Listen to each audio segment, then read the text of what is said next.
बोलो सतगुरुदेव की जय। बंदी छोड़ कबीर परमेश्वर जी की जय। बंदी छोड़ गरीबदास जी महाराज जी की जय।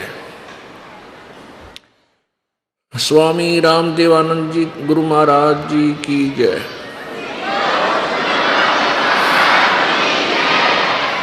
सर्व संतों की जय, सर्व भक्तों की जय, धर्मी पुरुषों की जय, श्री काशी धाम की जय,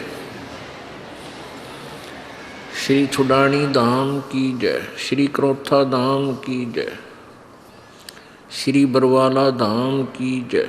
सत साहिब गरीब नमो नमो सतपुरुष को नमस्कार गुरु की नहीं। सुर नर मुनि जन साधुआ संतों सर्वसदी नहीं। सतगुरु साहेब संत सब डंडो तुम प्रणाम। आगे पीछे मध्य हुए तिन कुंजा कुर्बान। नराकार निर्विषम काल जाल भयबंधनम। निर्लेपम निज निर्गुणम अकल अनुबेशोन्धनम। सोहम सुरति समाप्तम सकल समाना निर्तल। उज्ज्वल हिरंबर हरदमम बेपरवा अथाह वार पार नहीं मध्यतम। गरीब जो सुमर सिद्ध होई। गणनायक गलताना करो अनुग्रह सोई। पारस पद परवाना आदि गणेश मनाऊं। गणनायक देवन देवा चरण कमल लो लाऊं। आदंत करूं सेवा परम शक्ति संगीतम। रिद्धि सिद्धि दाता सोई। अवगत गुण अतीतम सत्य पुरुष निर्मोही। जगदम्बा जगदीशम मंगल रूप मुरारी। तन मन अर्पों शीशम भक्ति मुक्ति भंडारी। सुर नर मुनि जन ध्यावे ब्रह्मा विष्णु महेशा। शेष सहस मुख गावे पूज्य आदि गणेशा।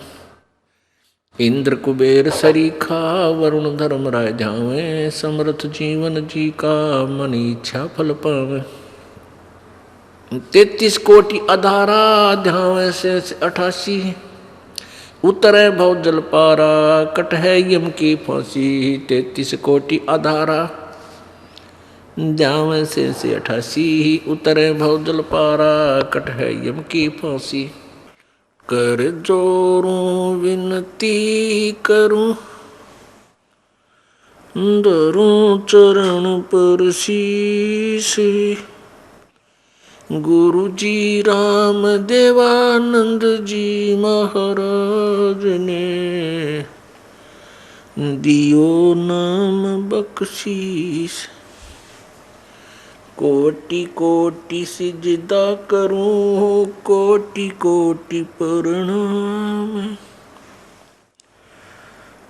चरण कमल में राखियो मैं बांधी जाम गुलाम। कुत्ता तेरे दरबार का मोतिया मेरा नाम। गले प्रेम की जेवड़ी झांखें चोवा जाऊं। तो करो तो बावड़ूं दूर दूर करो तो जाऊं। जो राखो तो ही रहूं जो देवो सो खाऊं। जय इब कै सतगुरु मिले सब दुख आँखों रो। चरणों ऊपर शीस धरूं कहूँ जो कहनी हो। कबीर साईं मिलेंगे पूछेंगे कुशलात।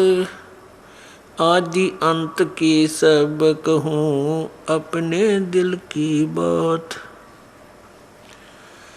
गुरु जी तुम ना भूलियो चाहे लाख लोग मिल जाए। हमसे तुमको बहुत है तुमसे हमको नहीं। कबीर तुमरे विसारे क्या बने मैं किसकी शरण में जाऊं, शिव ब्रंच मुनि नारदा, इनके हृदय न समाऊं। अवगुण किए तो बहुत किए, करत न मानी हार, बावे बंदा बख्श दियो, बावे गर्दन उतारे। अवगुण मेरे बाप जी, बख्शो गरीब नवाज, जो मैं पूत कपूत हूँ, बहुर पिता को लाजी। मैं अपराधी जन्म का, नख सिख बरे विकार, तुम दाता दुख भंजना, मेरी करो सवार।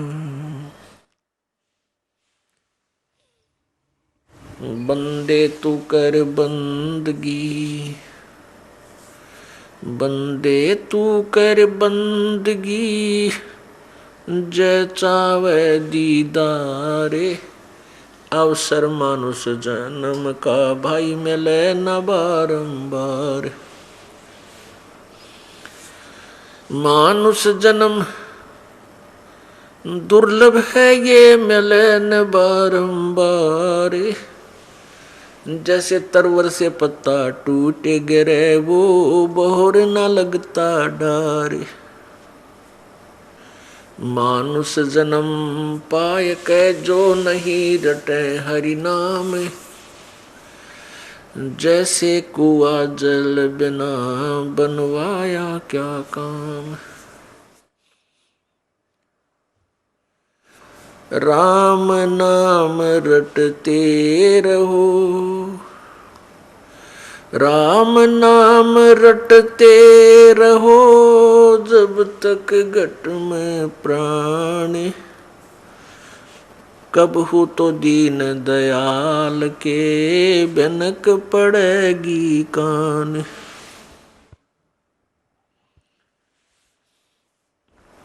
कबीर लूट सको तो लूटियो, राम नाम की लूट। पीछे फिर पछताओगे, प्राण जाएंगे छूट।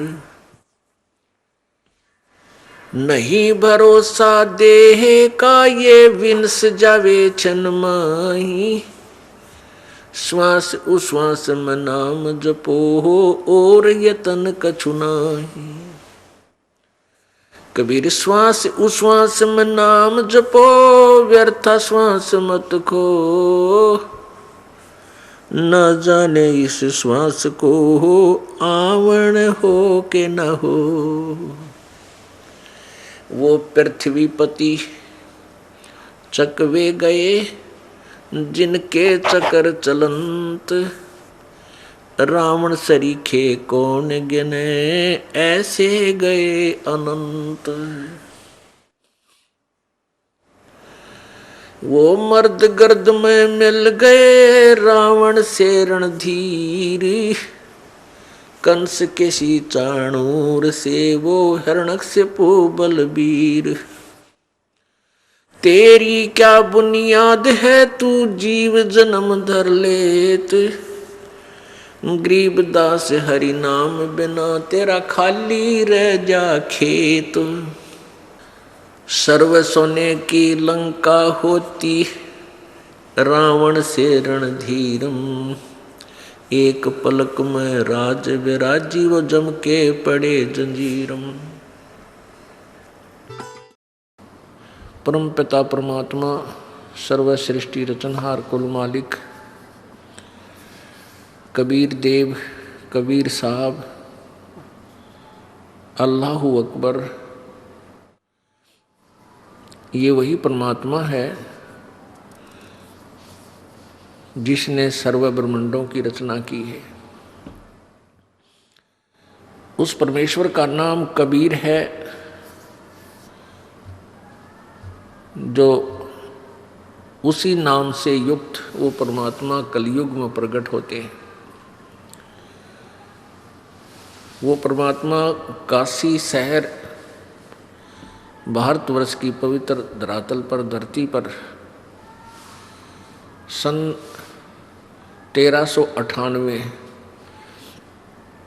संवत 1455 को ज्येष्ठ सुदी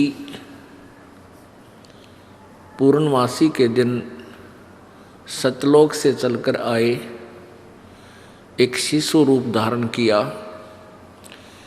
और काशी में बने एक लहर तारा नामक तालाब में विकसित कमल के फूल पर वो पूर्ण परमात्मा विराजमान हुए, एक बालक रूप धारण करके। उस परमेश्वर को एक नीरू नीमा नाम के जुलाहा पति पत्नी उस कमल के फूल से उठा ले गए। वो निसंतान थे।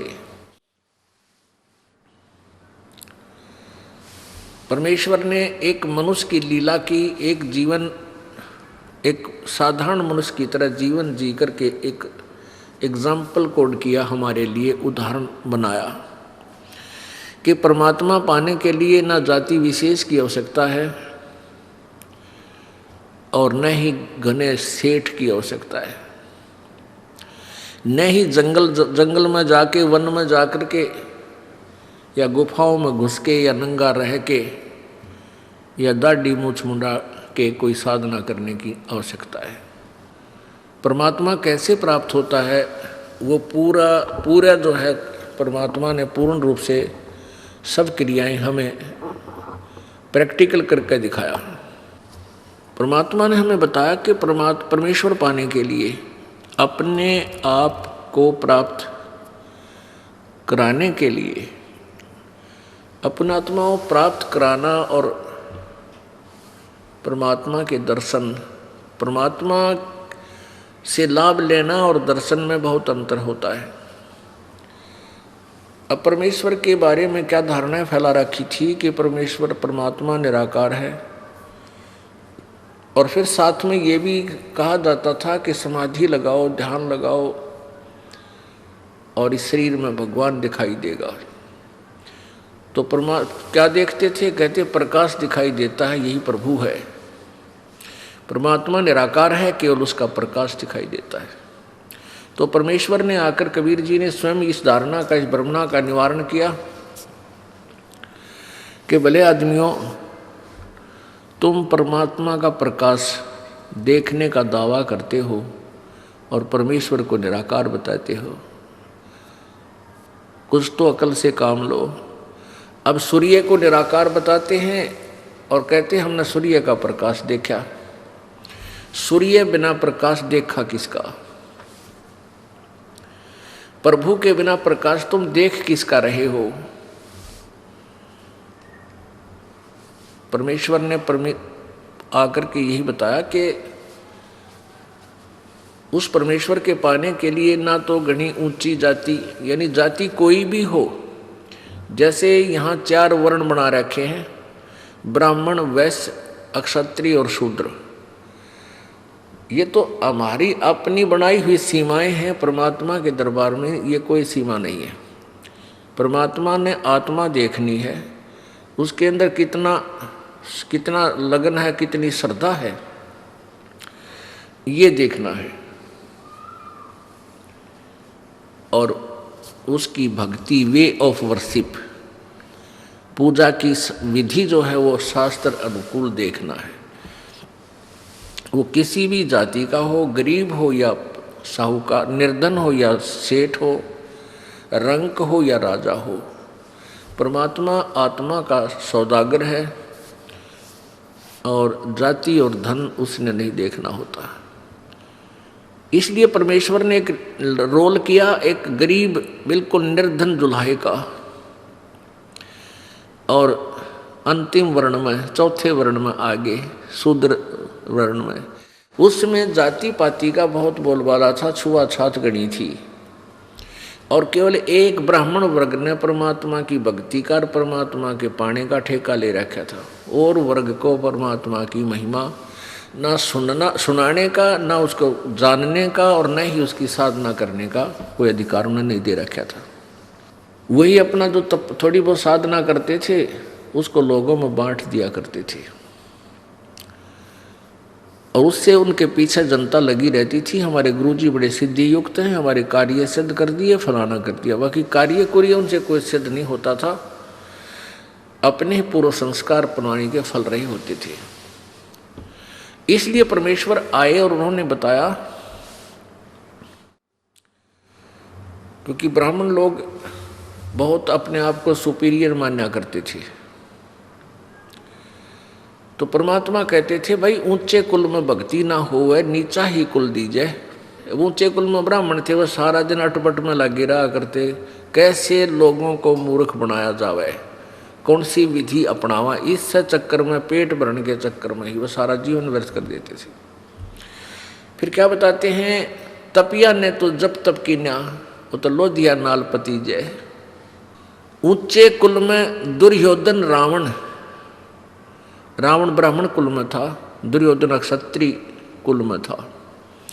ऊंचे कुल में दुर्योधन रावण, और नीचे कुल में गणिका, और गणका बिलनी पार उतर गई, गर्भ करो मदन का। अब पुण्यात्माओं, परमात्मा की महिमा से जब हम परिचित हो जाएंगे तभी हम भक्त बनेंगे, तभी हम योगी होंगे, तभी हम स्थिर होकर के भक्ति कर सकेंगे, और स्थिर होंगे तभी हम पार होंगे। डगमग होने वाले को कितना ठिकाना नहीं। परमेश्वर कबीर जी ने अपना एक जीवन ऐसे ही व्यतीत किया जैसा कि आपने ऋग्वेद मंडल नंबर 1 सूक्त नंबर 31 के मंत्र नंबर 17 में पढ़ा कि वो परमात्मा कबीर, वो पूर्ण परमात्मा मनुष्यवत परमात्मा जो है, वो परमेश्वर मनुष्य की तरह शरीर युक्त है, और एक साधारण मनुष्य की तरह एक लीला करता है। अपने जन साधारण जैसे अपना धन काम करके रोजगार करता है, रोजगार करके रोजी का व्यवस्था करता है। वो परमात्मा प्रत्येक युग में ऐसे एक लीला करता है, अपने काम जन साधारण व्यक्ति की तरह सारे काम करता है। तो उसमें ये कहा गया कि हे परमात्मा, एक बार फिर उसी तरह आओ जैसे आप पहले आते रहे हो, और हमें ज्ञान बताओ। परमेश्वर ने कहा था, वेद हमारा भेद है, मैं ना वेदन के माही, और जौन वेद से मैं मिलूं ये वेद जानते नहीं। परमात्मा कबीर जी कहा करते थे कि ये वेद मेरा ही भेद है,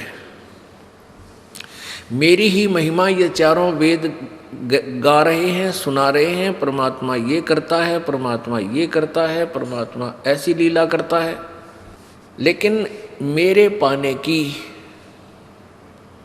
विधि वेदों में वर्णित नहीं है। अब यहाँ दो प्रश्न उठते हैं कि एक तो परमात्मा सामने बोल रहे हैं, कह रहे हैं, प्रत्यक्ष खड़े हैं, फिर कहते हैं मुझे पाने का तरीका वेदों में नहीं है।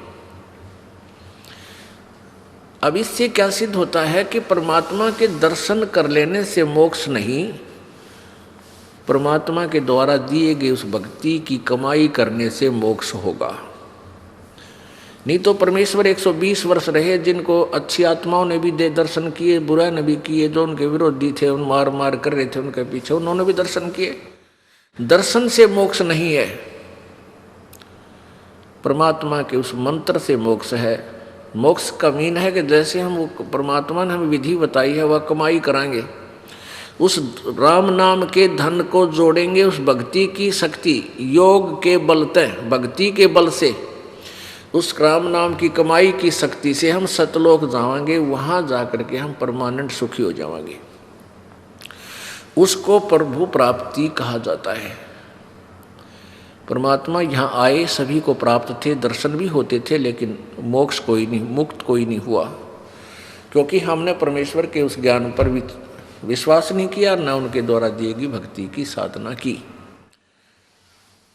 तो परमात्मा के नाम से मोक्ष होगा, केवल दर्शन मात्रता नहीं। पुण्यात्माओं, हम वेदों को एक फाइनल और एथेंटिक रिकॉर्ड मानते हैं। एथेंटिक यानी बहुत ही सत्य शास्त्र मानते हैं। और जो वेदों में लिखा है वो फाइनल है, तो इसका मतलब है कि वेद क्या संकेत कर रहे हैं, वो कौन है प्रभु। तो अब वेद हमें परमात्मा पहचानने में सहयोग देंगे। हम प्रभु को पहचान नहीं सके क्योंकि डुप्लीकेट भगवान गढ़े हैं। हमने ओरिजिनल प्रभु चाहिए। इस ओरिजिनल प्रभु को पहचान करने के लिए हमने वेदों का सहयोग लेना पड़ेगा, क्योंकि हम वेदों को सत्य मानते हैं। वेदों और पुराणों को ही पवित्र हिंदू धर्म श्रोधार्य शास्त्र मानता है। और उन्हीं से हमने जो पता लगेगा कि कौन है प्रभु, तो फिर फाइनल है, नो डाउट, शंका को कोई गुंजाइश नहीं रहेगी। ये कल भी आपको दिखा था कि परमात्मा कैसी लीला करता है, और आज फिर दिखाएंगे, क्योंकि प्रत्येक सत्संग में बहुत से श्रोता बदल जाते हैं। इसमें नए बच्चे भी होते हैं और पुराने भी होते हैं। परमात्मा की महिमा का नया पुराना नहीं होता। जैसे हम प्रतिदिन आहार करते हैं, सुबह रोटी खाई, शाम ने फिर भूख लगी, तो आप स्वस्थ हैं। यदि सुबह भोजन खाया, शाम को रुचि नहीं बनी, तो आप अस्वस्थ हो चुके हैं। गड़बड़ कोई भी हो, कोई भी कारण हो सकता, आपको जबर भी हो सकता है, या आपको जो है कोई पेट में भी गड़बड़ हो सकती है, यानी हो अस्वस्थ। उसका क्या तरीका है कि फिर रोटियों में रुचि नहीं है तो गोली कड़वी दवाई लेनी पड़ेगी, ना चाहते हुए भी फाका मारना पड़ेगा, और फिर स्वस्थ हो जाओगे। फिर रोटी ठीक और फिर स्वादिष्ट लगेंगी। ऐसे ही परमात्मा की महिमा जितनी बार भी आप सुनते हो, और उतनी ही बार आपको रुचि कर लगती है, तो आपकी भक्ति और आपके संस्कार बिल्कुल स्वच्छ चल रहे हैं, स्वस्थ चल रहे हैं। और आपको ये लगता है जो सुन रखा है, कई क्या कहते हैं बहन भाई, एक आध बोले भगत ने कहा जी सत्संग चल रहा हो, जब मैं सुमरण कर लूँ, बता 2 घंटे में तू कहला तोड़ेगा सुमरण का, सत्संग नहीं सुनता, बाकी अब 24 घंटे में तू क्या करेगा, फिर क्या करेगा। तो इसे सिद्ध है कि उसको इन वचनों में रुचि नहीं रही, वो ईसा ही सुमरण करेगा। फिर कहने का भाव ये है दास का कि जब सत्संग चल रहा है तो एक एक शब्द पर गौर करें। ये भी स्मरण है आपका, रह के मालिक की याद आता है, इसका नाम स्मरण होता है। उसकी याद, उसकी तड़फ, यह एक न्यारी एक अलग कमाई होती है। इस भक्ति की ही कमाई में से ये एक उसका पार्ट है, अंग है। एक समय आपने गोरखनाथ जी के विषय में बहुत सुना है, क्योंकि हमने इन संतों ऋषियों की पहले कथा बहुत घनी सुन रखी थी। और कबीर जी को तो हम एक सिंपल एक कवि मान्या करते हैं।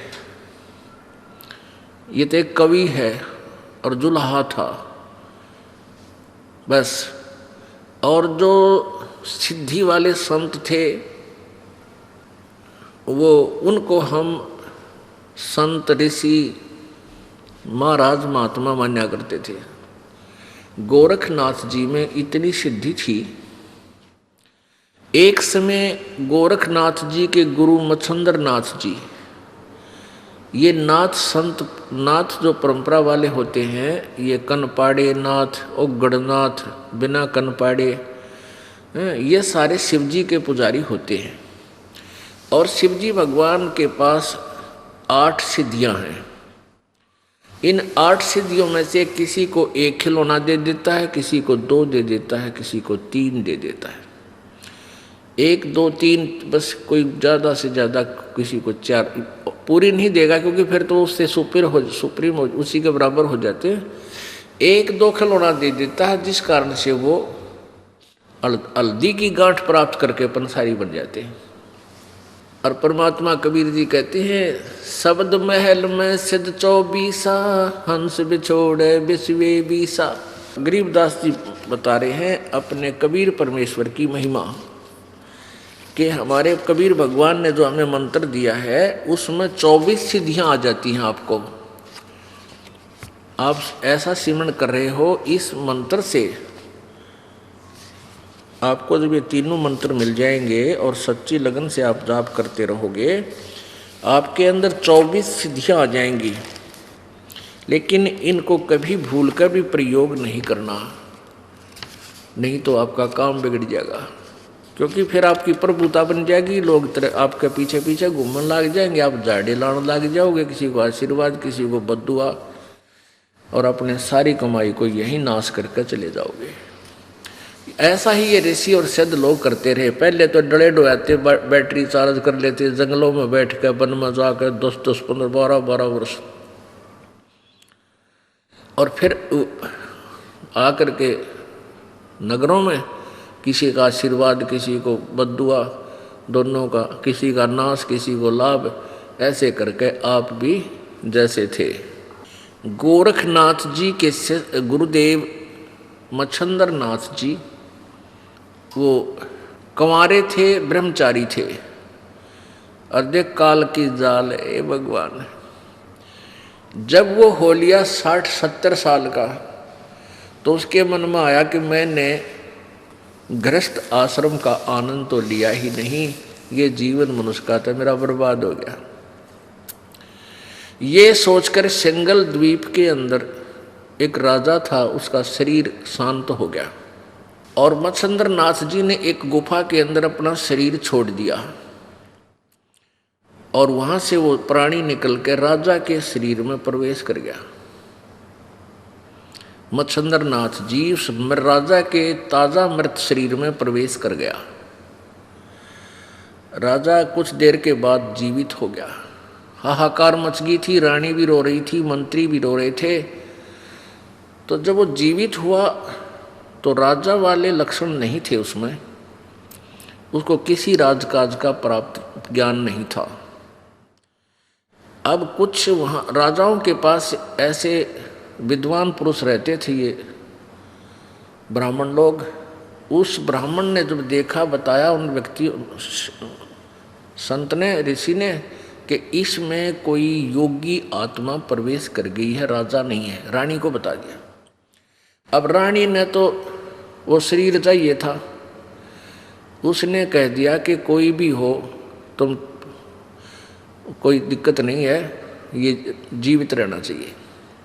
फिर उस ऋषि ने बताया कि इस योगी ने जो राजा के शरीर में प्रवेश है, इसने कहीं आस पास अपना शरीर छोड़ रखा है और ये कुछ दिन के बाद इस शरीर से निकलकर उस शरीर में वापस जा सकता है। रानी ने आदेश दे दिया आसपास अपने सैनिकों को कि किसी भी गुफा या कहीं पर भी कोई शरीर मिल जाए उसको फूंक दो, जला दो। ऐसे खोजते खोजते उस गुफा में सैनिक पहुंच गए जहां पर इस मच्छंदर नाथ का शरीर था। सैनिकों ने उसको सवा कर दिया, जला दिया। अब कुछ दिन के बाद उस मच्छंदर नाथ से रानी को 2 पुत्र प्राप्त हुए। एक दिन किसी दूसरे नाथ के शिष्य ने गोरखनाथ को व्यंग कस दिया कि यदि तू ऐसा चेला है सिद्धि वाला तो तेरे गुरुजी ने निकालना ना, वो राजा के शरीर में कैद हो गया और वो धक्के खान लग रहा है। उसने अपना योग नाश कर लिया, भक्ति का बट्ठा बैठा लिया। तुम काहे कि शिष्य है, किसा तेरा गुरु है। तो गोरखनाथ जी को पता चला कि वहाँ पहुँचे हुए हैं तेरे गुरुजी, जो राजा के शरीर में प्रवेश कर चुके हैं। तो राजा के लड़के का जन्मदिन था, मतलब उस जो मच्छंदर नाथ से उत्पन्न लड़के का जन्मदिन था। और दूसरे शहर से, दूसरे नगर से एक गाने बजाने की पार्टी आ रही थी। उस दिन साज खूब अच्छा नाचना गाना कर रखा था और वो सुप्रसिद्ध पार्टी थी गाने बजाने वाली। उसको विशेष रूप से राजा ने बुलवाया था। रानी ने क्या कर रखा था कि शहर में कोई भी योगी नहीं आ जा। वो जो ऋषि उसके राजा का जो गुरु था, रानी को बताया उसने कि ये मच्छंदर नाथ योगी है और इसका शिष्य गोरखनाथ बहुत बड़ा सिद्धि युक्त है, वो कभी भी इसको निकाल कर ले जा सकता है। तो रानी ने चारों तरफ सीमा पर, पूरी अपने शहर की सीमा पर चारों तरफ बाउंड्री करवा दी। सिंगल 2 गेट छोड़ रखे थे, उन सब गेटों के ऊपर विशेष पहरेदार लगा दिए थे, कोई भी संत साधु इसमें प्रवेश नहीं कर जा, नगरी में नहीं आवे। तो गोरखनाथ जी ने कई बार चेष्टा की तो वो नहीं प्रवेश कर सका। उस पार्टी में, मंडली के अंदर, वो मंडली आ रही थी उस नगर में। गोरखनाथ जी ने पूछा भी कहाँ जा रहे हो? उन्होंने बताया कि राजा का ऐसे ऐसे लड़के का जन्मदिन है और हम आमंत्रित हैं, हम वहाँ ढोलक ढालक बजाने जावे, गाने गुने गावेंगे। अब गोरखनाथ ने सोचा भाई अब ये तरीका बनेगा वहाँ प्रवेश करने का। अब गोरखनाथ जी ने अपनी सिद्धि से उनके एक ढोलकिए का, एक ढोलक बजाने वाला होता है, वो तबले से, वो तबले बजाया करे कट कट कट कट, उसके दस्त लगा दिए अपनी सिद्धि पे। और उसके इतने दस्त लगे कि 5-5 मिनट में वो फ्रेश होने जान लग गया। अब वो बिल्कुल शहर के पास आए हुए थे मंडली। उनके मुखिया ने सोचा भाई आज बात बिगड़ेगी और कोई नया यदि हम रखेंगे तो ताल में ताल नहीं मिलेगी और राजा का काम से मनमाने सजा दे दे। यह तो बहुत बात बिगड़ी एन टाइम पे। तो गोरखनाथ बोला भाई क्यों चिंतित हो तुम मंडली वाले हो? वो मुखिया बोला उनका कि महाराज जी बात यूँ है कि हमारा ये ढोलकी का जो है ना, ये तबले बजानी है का दोस्त लाग गए। तो गोरखनाथ जी बोला भाई तबला तो मैं भी बहुत बढ़िया बजा दूँ, अग बजा के देखा। ये उसने ला दी ताल, उनको फिट बैठ की बिल्कुल सही मिल गया, भला हो भगवान तेरा। तो उसको लेकर वो आगे। अब वहाँ जब वो गाना गाने लगे, मच्छंद्रनाथ बैठा उस राजा के शरीर में, रानी बैठी आसन पे, दोनों बच्चे गोदी में। अब वो ढोलकी बजावे है, जाग मच्छंद्र जाग, गोरख आ गया जाग मच्छंद्र जाग। ये वो अंदर तो थी उसमें वो आत्मा तो वही थी, वो फड़क्या। तो उनकी नज़र में नज़र मिली। अब मच्छंद्र ने कहा, यानी राजा ने कहा कि ये ढोलकी वाला बहुत अच्छा आदमी है, इसको यहीं रख लो। वो वहीं रख लिया। तो मच्छंद्र ने उन दोनों बच्चों की सेवा की ड्यूटी ला दी कि तू उन बालकों की सेवा करा कर, बच्चे खिलाया कर। गोरखनाथ अपने शिष्य थे। अब गोरखनाथ जी उन बच्चों को खिलाता है दोनों को,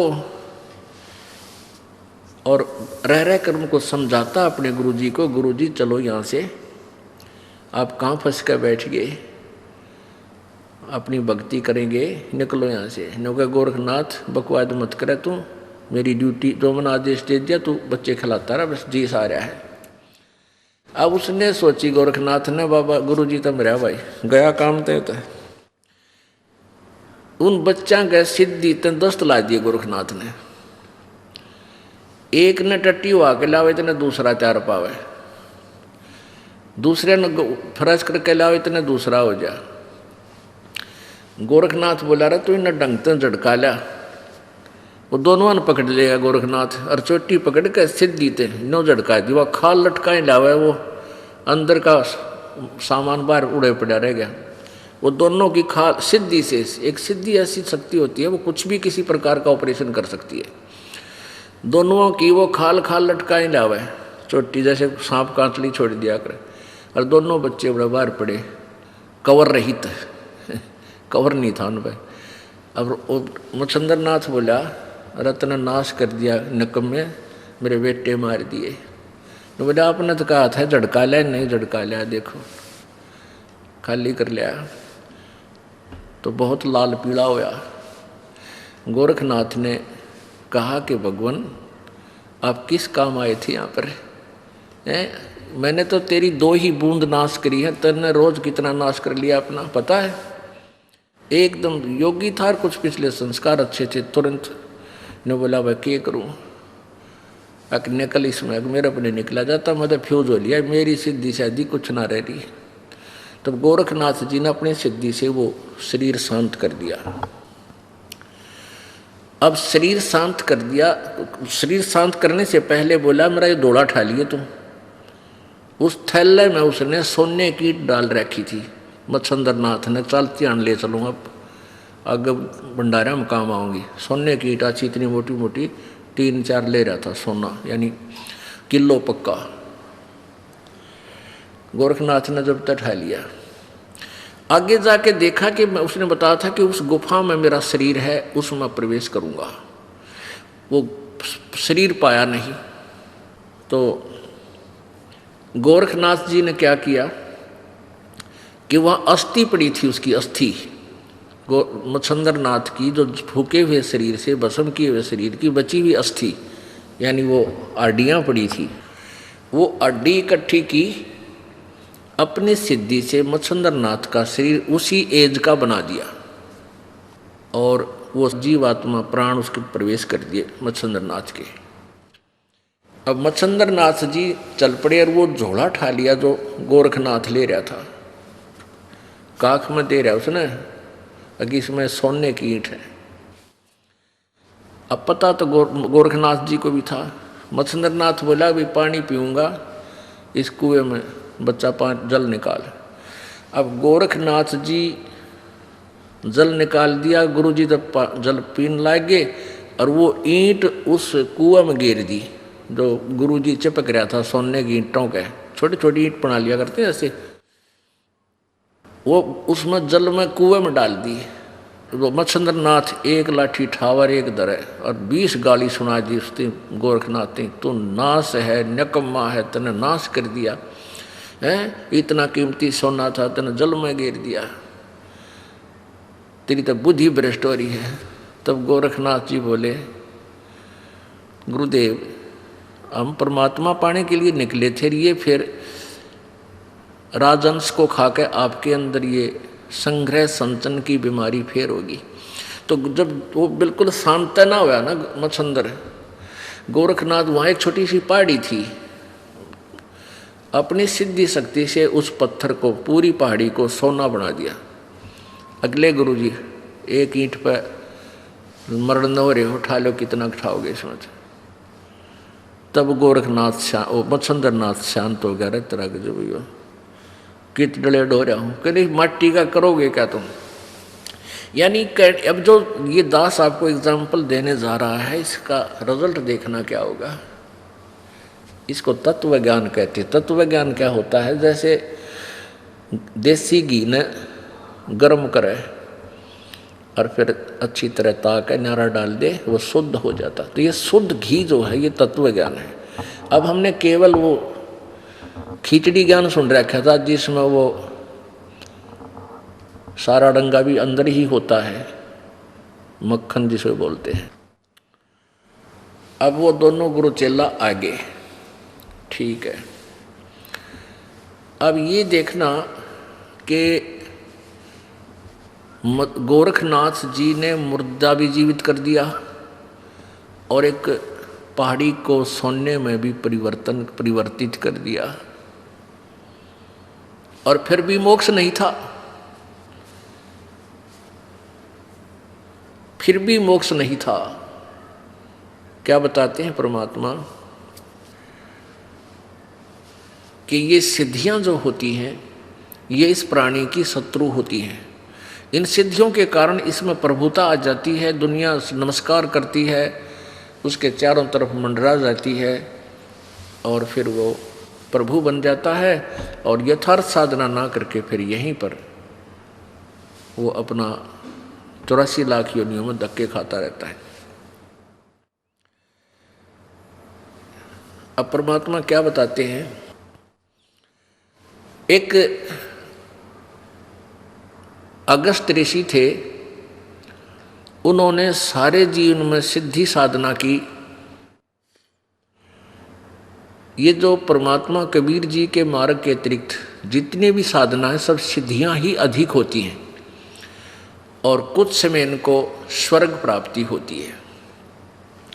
अगस्त ऋषि ने इतनी साधना कर ली कि उसने एक ही घूंट में 7 समुद्रों के जल को सोख लिया था। अब बताओ भाई, पूरे जितने समुद्र है अपनी पृथ्वी के चारों तरफ, इसको एक घूंट ऐसे चलो उठाया, मतलब एक घूंट ऐसे लगाई मुंह के और पूरे को सोख लिया और ये खाली हो गया। फिर ऋषियों ने देवताओं ने हाथ पैर जोड़े हैं, फिर इसने वापस इसको इसमें कुरला कर दिया इस खड्डे में, यो फिर समुद्र लहरा गया ऐसे ही। अपने आत्मा फिर भी मोक्ष नहीं हुआ, अगस्त ऋषि का भी मोक्ष नहीं हुआ। दुर्वासा जी बहुत सिद्धि युक्त थे, वो भी मोक्ष से खाली रहे। अपने एक वचन से उसने यादों का पूरा कुल नाश कर दिया था दुर्वासा जी ने। तो क्या बताते हैं परमात्मा कबीर परमेश्वर जी की महिमा, संत गरीबदास जी अपनी अमृतवाणी में कबीर जी से प्राप्त ज्ञान को कैसे समझाते हैं। शब्द महल में सिद्ध चौरी 24 हंस बिछोड़े बिस्वे 20।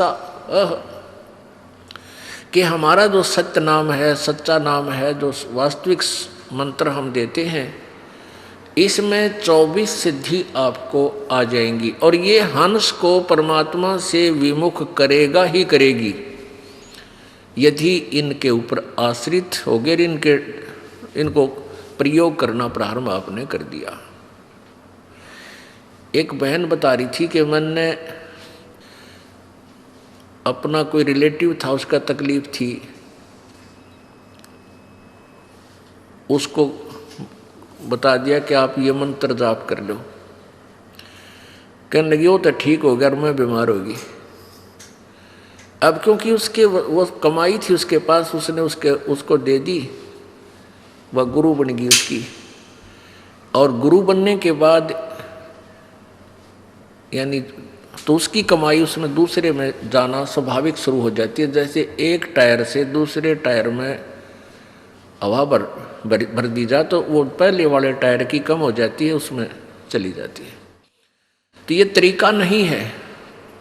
परमात्मा की भक्ति रूपी हवा को विधिवत ही भरवावे।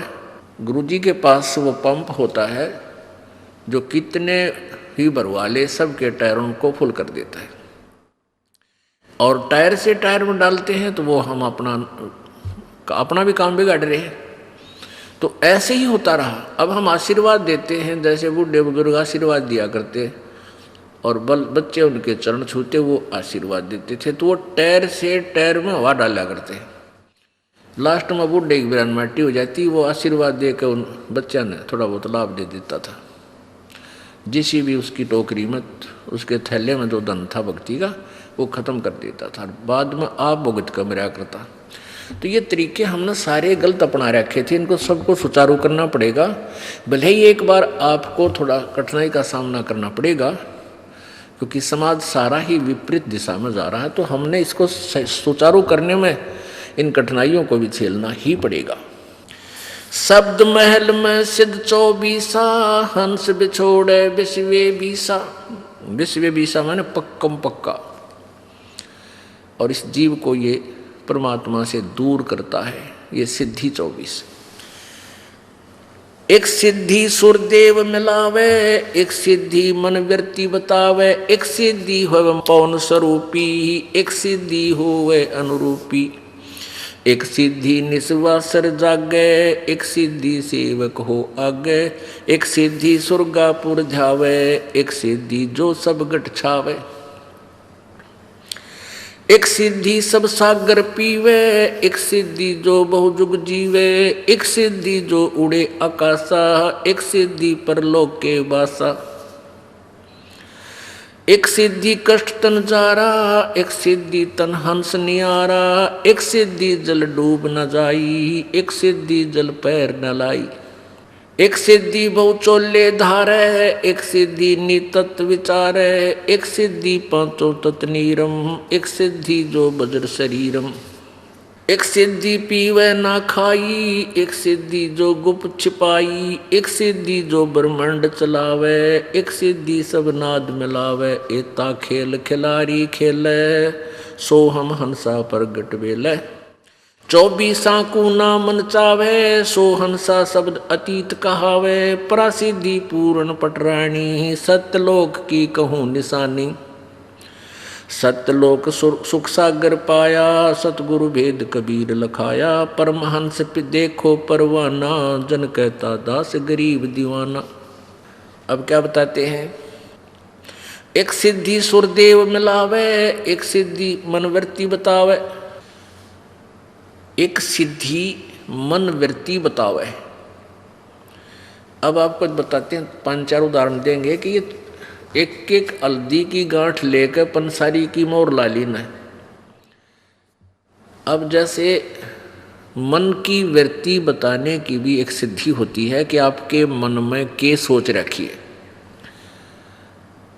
एक बार हमारे ताऊ के लड़के की भैंस चोरी होगी और उस भैंस की का को पता नहीं लगा, तो किसी ने बताया कि वहाँ एक इधर गुड़गांव साइड में एक व्यक्ति है, वो जाते बता देता किसने चोरी करी। तो मेरे पिताजी भी और 2-4 और व्यक्ति वो वहाँ पहुँच गए और उसने क्या कहा, भी तुमने जिस पर शक हो 5-10 पर्ची बना लो और उसमें जिसका शक हो वह भी लिख दो। तो प्रत्येक ने उसी कॉलोनी में जहाँ से चोरी हुई थी एक व्यक्ति पर शक था। सब ने सोच रहे थे भाई यूँ आदमी कर सके इस काम में। तो जितने भी वहाँ व्यक्ति गए थे सबके मन में एक ही राय होगी, उसने उस आदमी का नाम लिख दिया और औरा का नाम लिख दिया, कुछ अपना लिख दिया और वो सारी पर्ची उसके पास डाल दी। उसने उसी समय वही पर्ची उठाकर उनको दे दी, ये है तुम्हारा चोर। ये वो वापस आ गए, उन्होंने पुलिस को दे दिया कि हमारा यूँ चोर है। पुलिस ने उस आदमी से पूछा था कि आखिर में पुलिस कहने लगी भाई यूँ चोर नहीं है। फिर किसी ने बताया भी उस दूसरे स्थान पर एक और आदमी है, वो पक्की जाते बता दे। उसने भी ऐसे ही कहा कि भाई तुमने जिस पे शक है उसका नाम लिख दो और भी सब 10-9 नाम और लिख दो। और फिर उन सभी ने एक और के ऊपर शक हो गया कि उस पर है भाई वो पक्का वो चोर है। उसने वही निकाल के दे दी कि ये तुम्हारा चोर है। अब वो वापस आए, फिर उन्होंने पुलिस से कहा, पुलिस बोली भाई ये चोर नहीं है।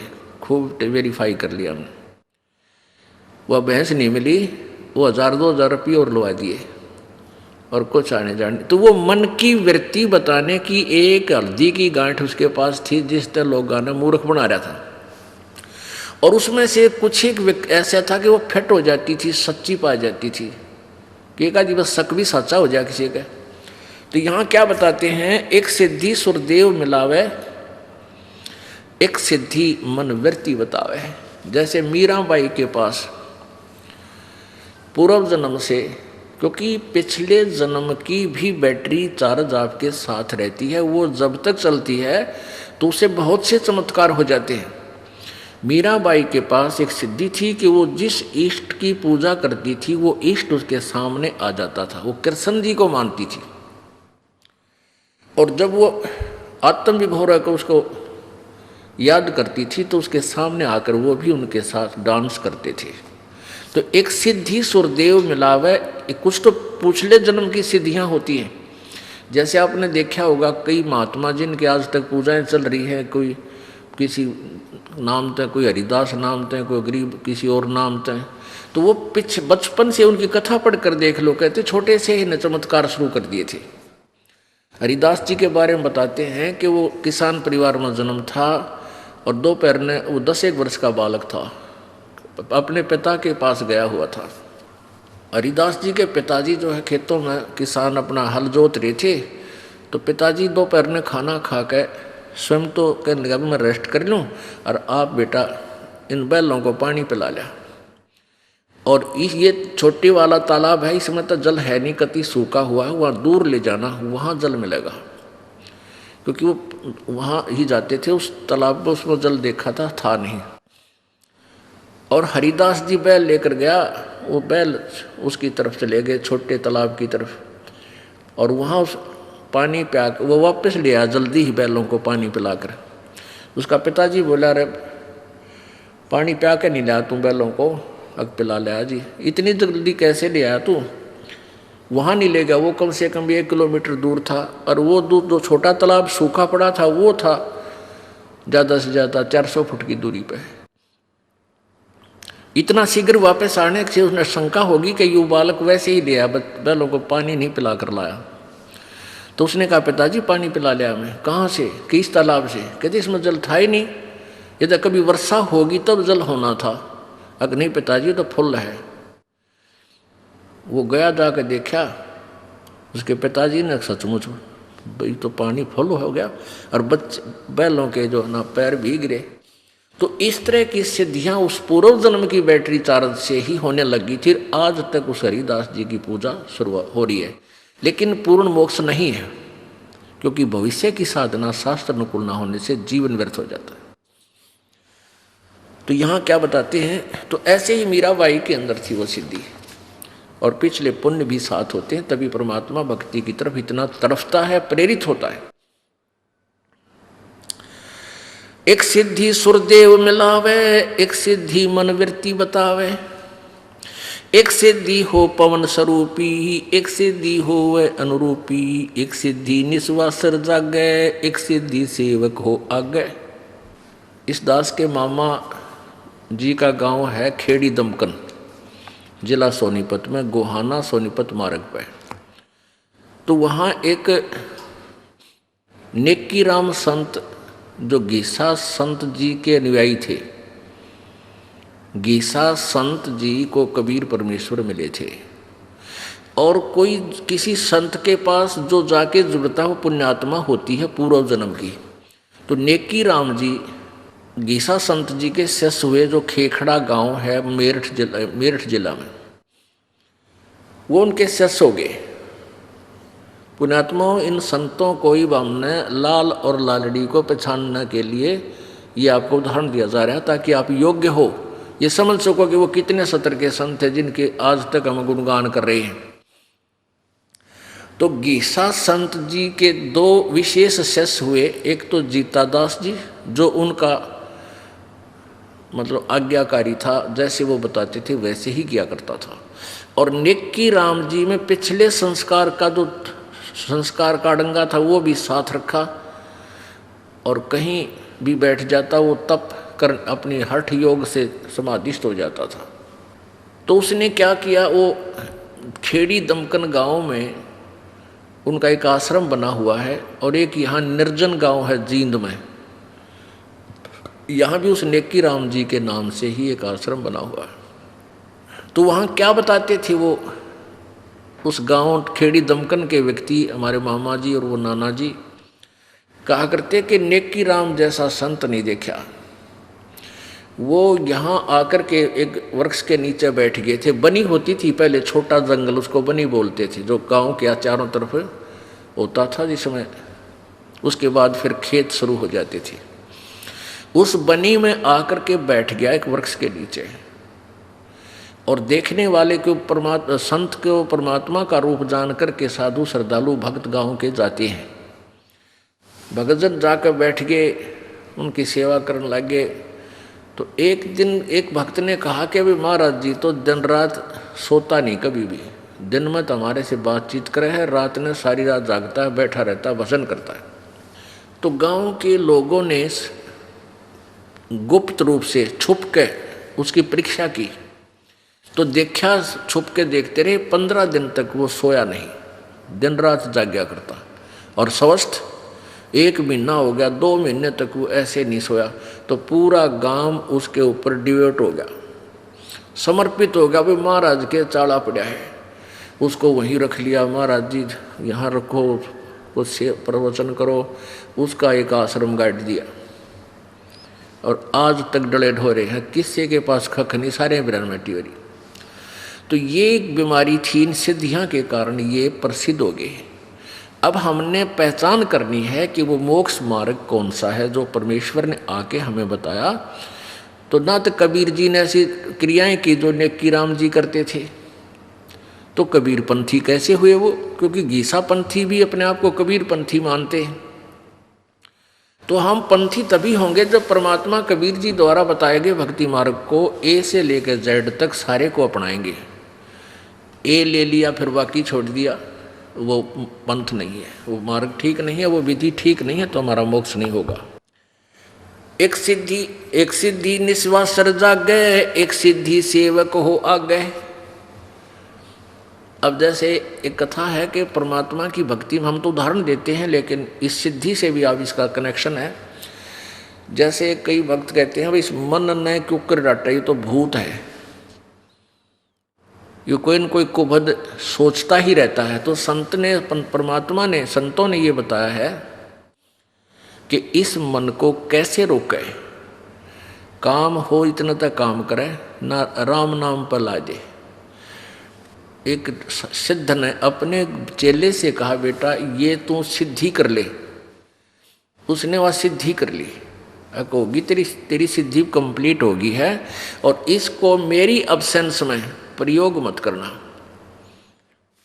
एक बार गुरुजी चले गए सैर सपट्टे ने 1-2 दिन के लिए, तो चेला एक दिन तक दुखी हुआ, रोटी राटी खुद बनाई। पहला गुरुजी बनाता था उसकी रोटी, खाना बनाता था, ये मांग कर लाता, आपा बनाता, फिर उस दिन वो आप ही मांग कर लाता, चेला मांग कर लाता था, गुरुजी रोटी बना दिया करता, उन्होंने ऐसे सेवा बांट रखी। अब चेला आप पे लाओ और आप बनाओ, दुखी सा हो गया। उसने सोची अब गुरुजी ने कोई सिद्धि कराई थी मेरे, तो उसने प्रयोग करके देखता हूँ कि सांग है वो। तो उसने वह सिद्धि को, यानी वह फ्लॉपी खोल दी, सीडी खोल ली, वह सिद्धि उसने अपनी खोल ली। तो उसमें क्या हुआ कि एक जंद हो गया खड़ा सामने, एक भूत, और वो कहने लगा बाबा जी बात सुन ले, या तो मैंने काम बताए रखिए, ना तेरी टिटवी दाबूंगा, जय मुझे तूने काम नहीं बताया तो तन्ना मारूंगा। अब वो डर गया भाई तक सूता का। वो कहने लगा जा आटा मांग के ला। वो आटा मांग लिया मिनटों में। फिर कहने लगा तू अग्नि जला दी, रोटी बना दी। कहने लगा पानी लिया, पानी भी लिया। फिर बोला झाड़ू लगा दिया कि बोले।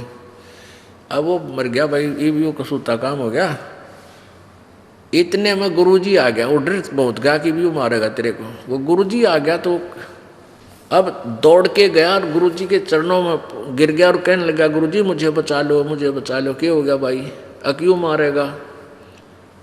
गुरुजी बोले निकम्मे, मैं तेरे को नाट्या था भाई, मना किया था कि मेरे सामने ही उसको प्रयोग करना, मेरी अब्सेंस में नहीं करना, तने गलती कर दी। पर एक काम कर, इसको न्यू कह दे, एक लंबा बांस ले आ। उसको कह दिया उसने, जा भाई जंद लंबा बांस ले आ। वो लंबा बांस ले आ। फिर गुरुजी बोला इसने न्यू कह जड़ गाड़ दे जमीन में। उसने कहा तो उसने गाड़ दिया। फिर गुरुजी बोले न्यू कह दे इसने इसके ऊपर चढ़ दे जा, उतरे जा, मैंने काम होगा जब तने बुला लूँगा, ना यूँ काम लगा रहे। तो कहने का भाव ये है कि इस मन रूपी भूत ने इस राम नाम के बांस पर गाड़ चढ़ाना शुरू कर दो। यो परमात्मा ने बांस दे दिया आप तई सिमरन का। जब ये भूत काम से फुर्सत हो, काम करे, इतने काम करे, और फिर इस भूत ने इस राम नाम के बांस पर चढ़ाए रखे, इन्हें नीचे नहीं उतरने देना। यो फिर कोई और को भी सोचेगा, ना जाने किरा की रागनी कंपटीशन में जा बिठावेगा। तो एक सिद्धि सेवक हो आगे। अब वो सिद्धि जो उसने की थी उसका दास बन गया, जो आज्ञा दे वो काम वो करने लग गया। तो ये भी मोक्ष नहीं है। ये तो एक नौकर अपनी कमाई तो एक नौकर रख लिया, दैट्स ऑल। एक सिद्धि सुरगापुर जावे, एक सिद्धि सब गठ छावे, एक सिद्धि सब सागर पीवे, एक सिद्धि जो बहु जुग जीवे। एक सिद्धि सुरगापुर जावे, एक सिद्धि जो उड़े आकाशा, एक सिद्धि परलोक के वासा। आकाश में उड़ जाने की भी एक सिद्धि होती है। बस जो सुखदेव ऋषि के पास थी वो आकाश में उड़ जाता था, पूर्व जन्म की सिद्धि तय, और स्वर्ग में चला जाता था। उसको वहाँ स्थायी स्थान नहीं मिला। उसको भी आदेश दिया गया विष्णु जी के द्वारा कि वापस जाओ, गुरु बनाओ, और गुरु जी के द्वारा दिए गए भक्ति धन को इकट्ठा करके फिर यहाँ आओ बेटा, ऐसे कोई ना रहने दे तेरे को यहाँ पर। गर्भ योगेश्वर गुरु बिना वो करता हर की सेवे। पूजा भी करता था वो, लेकिन गुरु जी नहीं थे उसके, बिना गुरु के करता था। और पूर्व जन्म से उसमें सिद्धियां भी थी, तो वो अंडी पाक गया, वो पूरा फूल गया कि तेरे जैसा कोई ऋषि नहीं, आकाश में उड़ जाता है और भक्ति तू कर ही रहा है, गुरु की आवश्यकता क्या है। तब विष्णु जी ने उसको समझाया, जाके नाम ले राजा जनक से। तो कहने का भाव ये है कि फिर उसने राजा जनक जी से उपदेश लिया, गुरु बनाया, फिर वो स्वर्ग में गया, बैकुंठ में गया। परमेश्वर कबीर जी कहते हैं, गर्भ योगेश्वर गुरु बिना भई लाग करता हर की सेवे, कह कबीर बैकुंठ से वो फेर दिया सुखदेव। बैकुंठ से, स्वर्ग से वापस भेज दिया गया था। राजा जनक को गुरु किया फिर कीनी हर की सेव, कह कबीर बैकुंठ में भाई उल्ट मिले सुखदेव। फिर वो स्वर्ग में गए। तो क्या बता रहे हैं परमात्मा, एक सिद्धि जो उड़े आकाशा, आकाश में उड़ जाने की एक सिद्धि होती है। पुण्यात्माओं, जैसे आकाश में उड़ गया, केकला टूट गया, क्या हो गया उसे, क्या मोक्ष हो गया। हम उस समय जैसे ही कोई आदमी थोड़ा सा भी 2 फुट ऊपर हो जाए जमीन तो सारा दुनिया कटका मर जाए उसका पाछा, वो औरत जो भगता पड़ा है, तो ये तो भाई कति है भगवान पा लिया। नहीं, जैसे चींटी होती है ना, चींटियाँ, कीड़ी, इनमें कुछ पाँखों वाली कीड़ी होती है और उनसे थोड़ी मजबूत भी होती है, बड़ी शरीर में भी तगड़ी होती है, और वर्षा के दिनों में वो अपने बिलों से बाहर निकल आती है, और बाहर जहाँ कहीं लाइट चस रही होती है, पहले तो दीपक होया करते थे, उन दीपकों के ऊपर जाकर वो जड़कर मर जाती थी। अब वो चींटियों में प्रधान पाक रही थी, सुप्रीम हो रही थी, क्योंकि वो उड़ जाया करती थी, तो वो आम चींटी उन देवता मान रही थी कि ये तो देवता हो गया, आकाश में उड़ जाते हैं। अब यहाँ आप देखते हैं, देखना चमास यानी वर्षा के दिनों में बहुत सी चींटियाँ निकल आती हैं बाहर, वो पंखों वाली, और इन ट्यूबों के चारों तरफ मंडराती रहती हैं, और 2 घंटे में उनकी पंख टूट जाती है, वो पंख टूट जाती हैं, वो ज़मीन पर गिर जाती हैं और चींटी की चींटी रह जाती है, वो कीड़ा का कीड़ा रह गया फिर भी। तो ऐसे ही जो सिद्धि प्राप्त प्राणी है, आकाश में उड़ जाता है या किसके अंदर कोई और सिद्धियां हैं, तो ये सब सिद्धि कुछ दिनों में ऐसे समाप्त हो जाएंगी और वो जीव का जीव रह जाएगा। एक सिद्धि जल डूब न जाई, एक सिद्धि जल पैर न लाई। एक यहाँ सुसाना गांव है, सुसाना, इस रोहतक के सोनीपत रोड के ऊपर सुसाना गांव है। वहाँ पर एक गीसापंथी था, पहले वो गीसापंथी था, उनका नाम कोई कुछ नारायण महाराज कह दे है, कोई कुछ कह दे, उसका नाम तो कुछ और ही था। तो उसमें के सिद्धि मान रखी थी लोगों ने कि वो जल में बढ़ जाता था, जोड़ में, कीचड़ में, उसके पैर का पानी नहीं लग गया करता। अरे इससे कारण उसका महल मकान गाड़ दिया और पूरा आश्रम बना दिया और दुनिया उसने पूजन लाएगी। अरे आप फिर उसकी बिरान माटी होगा मेरा। लास्ट में उसके पैरा में भी जो ना सोजन आ गई थी और कीड़े चाल पड़े थे, ऐसा दुखी होकर उसकी मृत्यु हुई। कई महीनों तक शरीर घाट पर चारपाई पर पड़ा रहा। तो यहाँ कहते हैं एक सिद्धि जल डूब ना जाई, एक सिद्धि जल पैर न लाई। 2 एक ही गुरु के शिष्य थे, वो सिद्धि वाला ही गुरु था। तो सिद्धि वाले गुरु ने अपने शिष्यों को बता रखा था कि बेटा ऐसे साधना करो, ऐसे साधना करो, सिद्धि प्राप्त करो और तुम्हारी महिमा हो जाएगी संसार में। तो कुछ दिनों के बाद गुरु जी का देहांत हो गया। तो दोनों चेले उस कुटिया ने छोड़कर चल पड़े, एक इधर को चला गया, एक दूसरी साइड में। उनमें से एक को परमेश्वर कबीर जी का ज्ञान मिल गया, यानी कबीर जी का अनुयायी कोई संत था, उसका ज्ञान सुना तो उस व्यक्ति ने अपना वो महात्मा, सिद्धि वाले महात्मा का मंत्र छोड़कर आत्म कल्याण वाला मार्ग अपना लिया। उस पता लगा कि सिद्धियां तो बच्चों के खिलौने हैं, काल की भूल भुलैया है, उसने वो साधना त्याग दी और गुरु बदल लिया। 12 वर्ष के बाद वो दोनों ही सिद्ध। अच्छा, उस दिन के बाद क्या हुआ कि वो जो जिसका वो शिष्य बना था कबीर पंथी संत का। पुण्यात्माओं, ये लीलाएं जो होती हैं ये परमेश्वर कबीर जी ही आते हैं अपने ज्ञान और भक्ति को स्थायी यानी उसकी महिमा बनाए रखने के लिए। वो कुछ भी लीला कुछ दिन कर जाते हैं। अब वो गुरु जी जिसका वो कबीर पंथी शिष्य यानी कबीर जी अपने ही मार्ग को फिर दोबारा प्रशस्त करने के लिए स्वयं भी आ जाते हैं। जैसे कबीर जी 600 वर्ष पहले स्वयं आए थे, परमात्मा अपना ज्ञान देगे, भक्ति बतागे। अब इस कलयुग में इस बिचली पीढ़ी में इसको प्रफुल्लित करना था, उन्होंने स्वयं ही आना था। खुद कहकर गए थे कि हम आएंगे 12वें पंथ में यानी गरीबदास वाले पंथ में, आगे चल के हम आएंगे। तो वो नहीं आए तो ये दास भेज दिया। अब वही पंथ को फिर सेट किया जा रहा है, जो मालिक ने पहले ज्ञान दिया था उसी को अब जो है ना कार्यान्वयन किया जा रहा है, उसको प्रैक्टिकल करवाया जा रहा है। पहले थ्योरी भगवान दे के गए थे हमारे को। तो ऐसे ही प्रभु आप ना आकर के कोई ऐसा अपना सिद्धि अपना कृपा पात्र संत भेज देता है।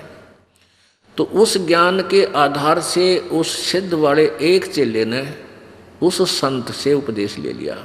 और वो तो परमात्मा पाने के लिए घर छोड़ के गया हुआ था वो सिद्ध वाला चेला।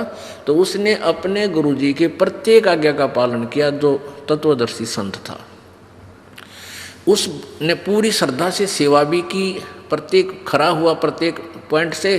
तो उस संत ने उसे मरने से पहले, मृत्यु से पहले अपना उत्तराधिकारी बना दिया, बेटा तू नाम दिया करिए।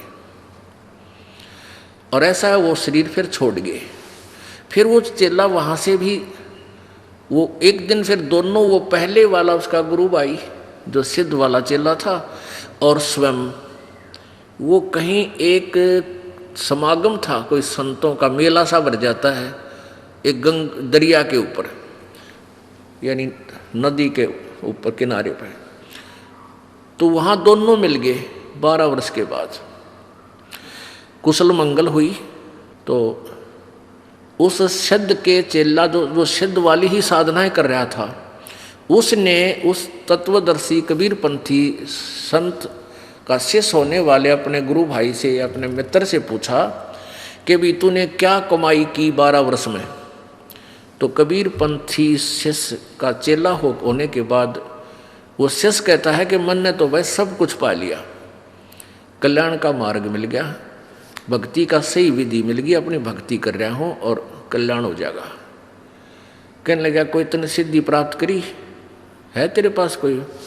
तो बोला भाई ये डड़े डोन की हमने कति जरूरत कोई ना। तो वो कहता है सिद्ध का चेला कि देख तने तो जीवन खो दिया अपना, और मैंने 12 वर्ष में सिद्धि प्राप्त की है। क्या की है?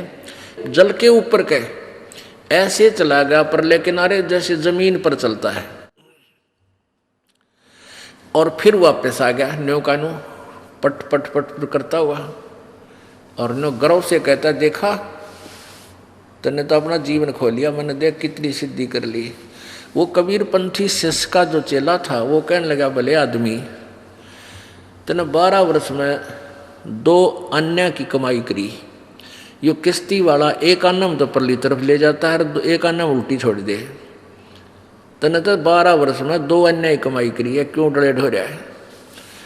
फिर वो मित्र था, उसको भी परमात्मा की चाह थी, उसको पूरा ज्ञान समझाया। तो वो भी कहने लगा भाई फिर मन तो जीवन खो दिया, मुझे भी अपने गुरुजी से मुझे भी ये नाम दिला दे, मेरा कल्याण करवा दे।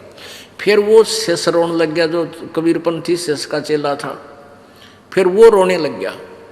तो वो सिद्ध कहने लगा कि आप क्यों रो रहे हो?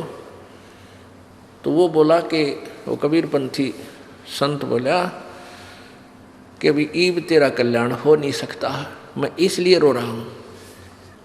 अब वो चेला वो सिद्ध कहने लगा भी ऐसी कौन सी बात है, मेरा कल्याण ना हो, मैं ऐसा दुर्भाग्यशाली प्राणी हूँ क्या मेरा कल्याण नहीं होगा जब आपका हो गया? तो उसने कबीरपंथी संत ने कहा कि भाई मेरे गुरुजी शरीर छोड़ गए, यदि मैं तुझे उनसे नाम दिलाता तो वो है नहीं। तो वो इतना ज्ञान तो होता ही है। तो वो सिद्ध कहने लगा भाई वो किसी को अपना उत्तराधिकारी बना के गए होंगे, मैं उससे ले लूँगा नाम। मुझे कल्याण कराना है। कहने लगे तू उससे नाम ले नहीं सकता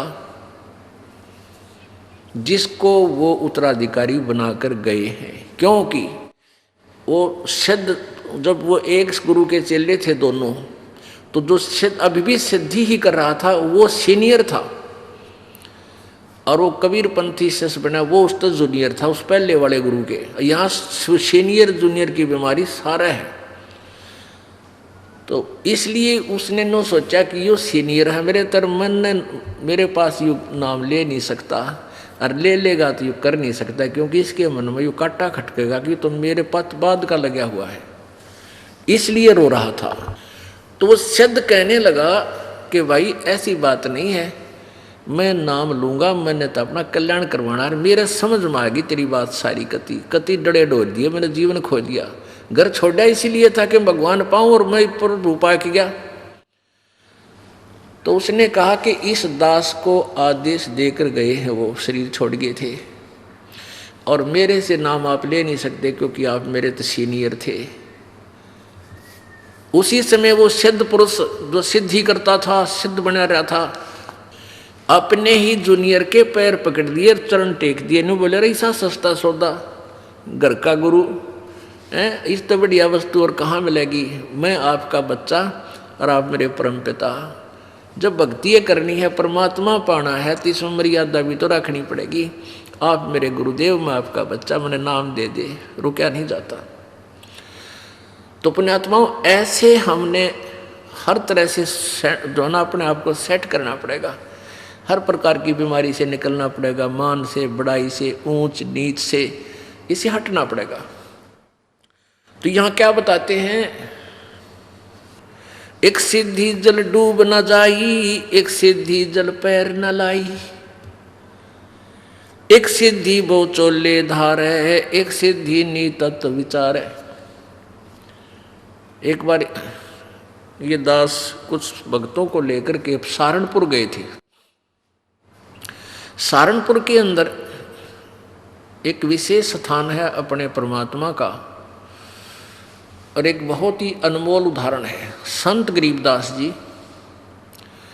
जिनको कबीर परमेश्वर प्राप्त हुए थे, मिले थे छुडानी गांव में।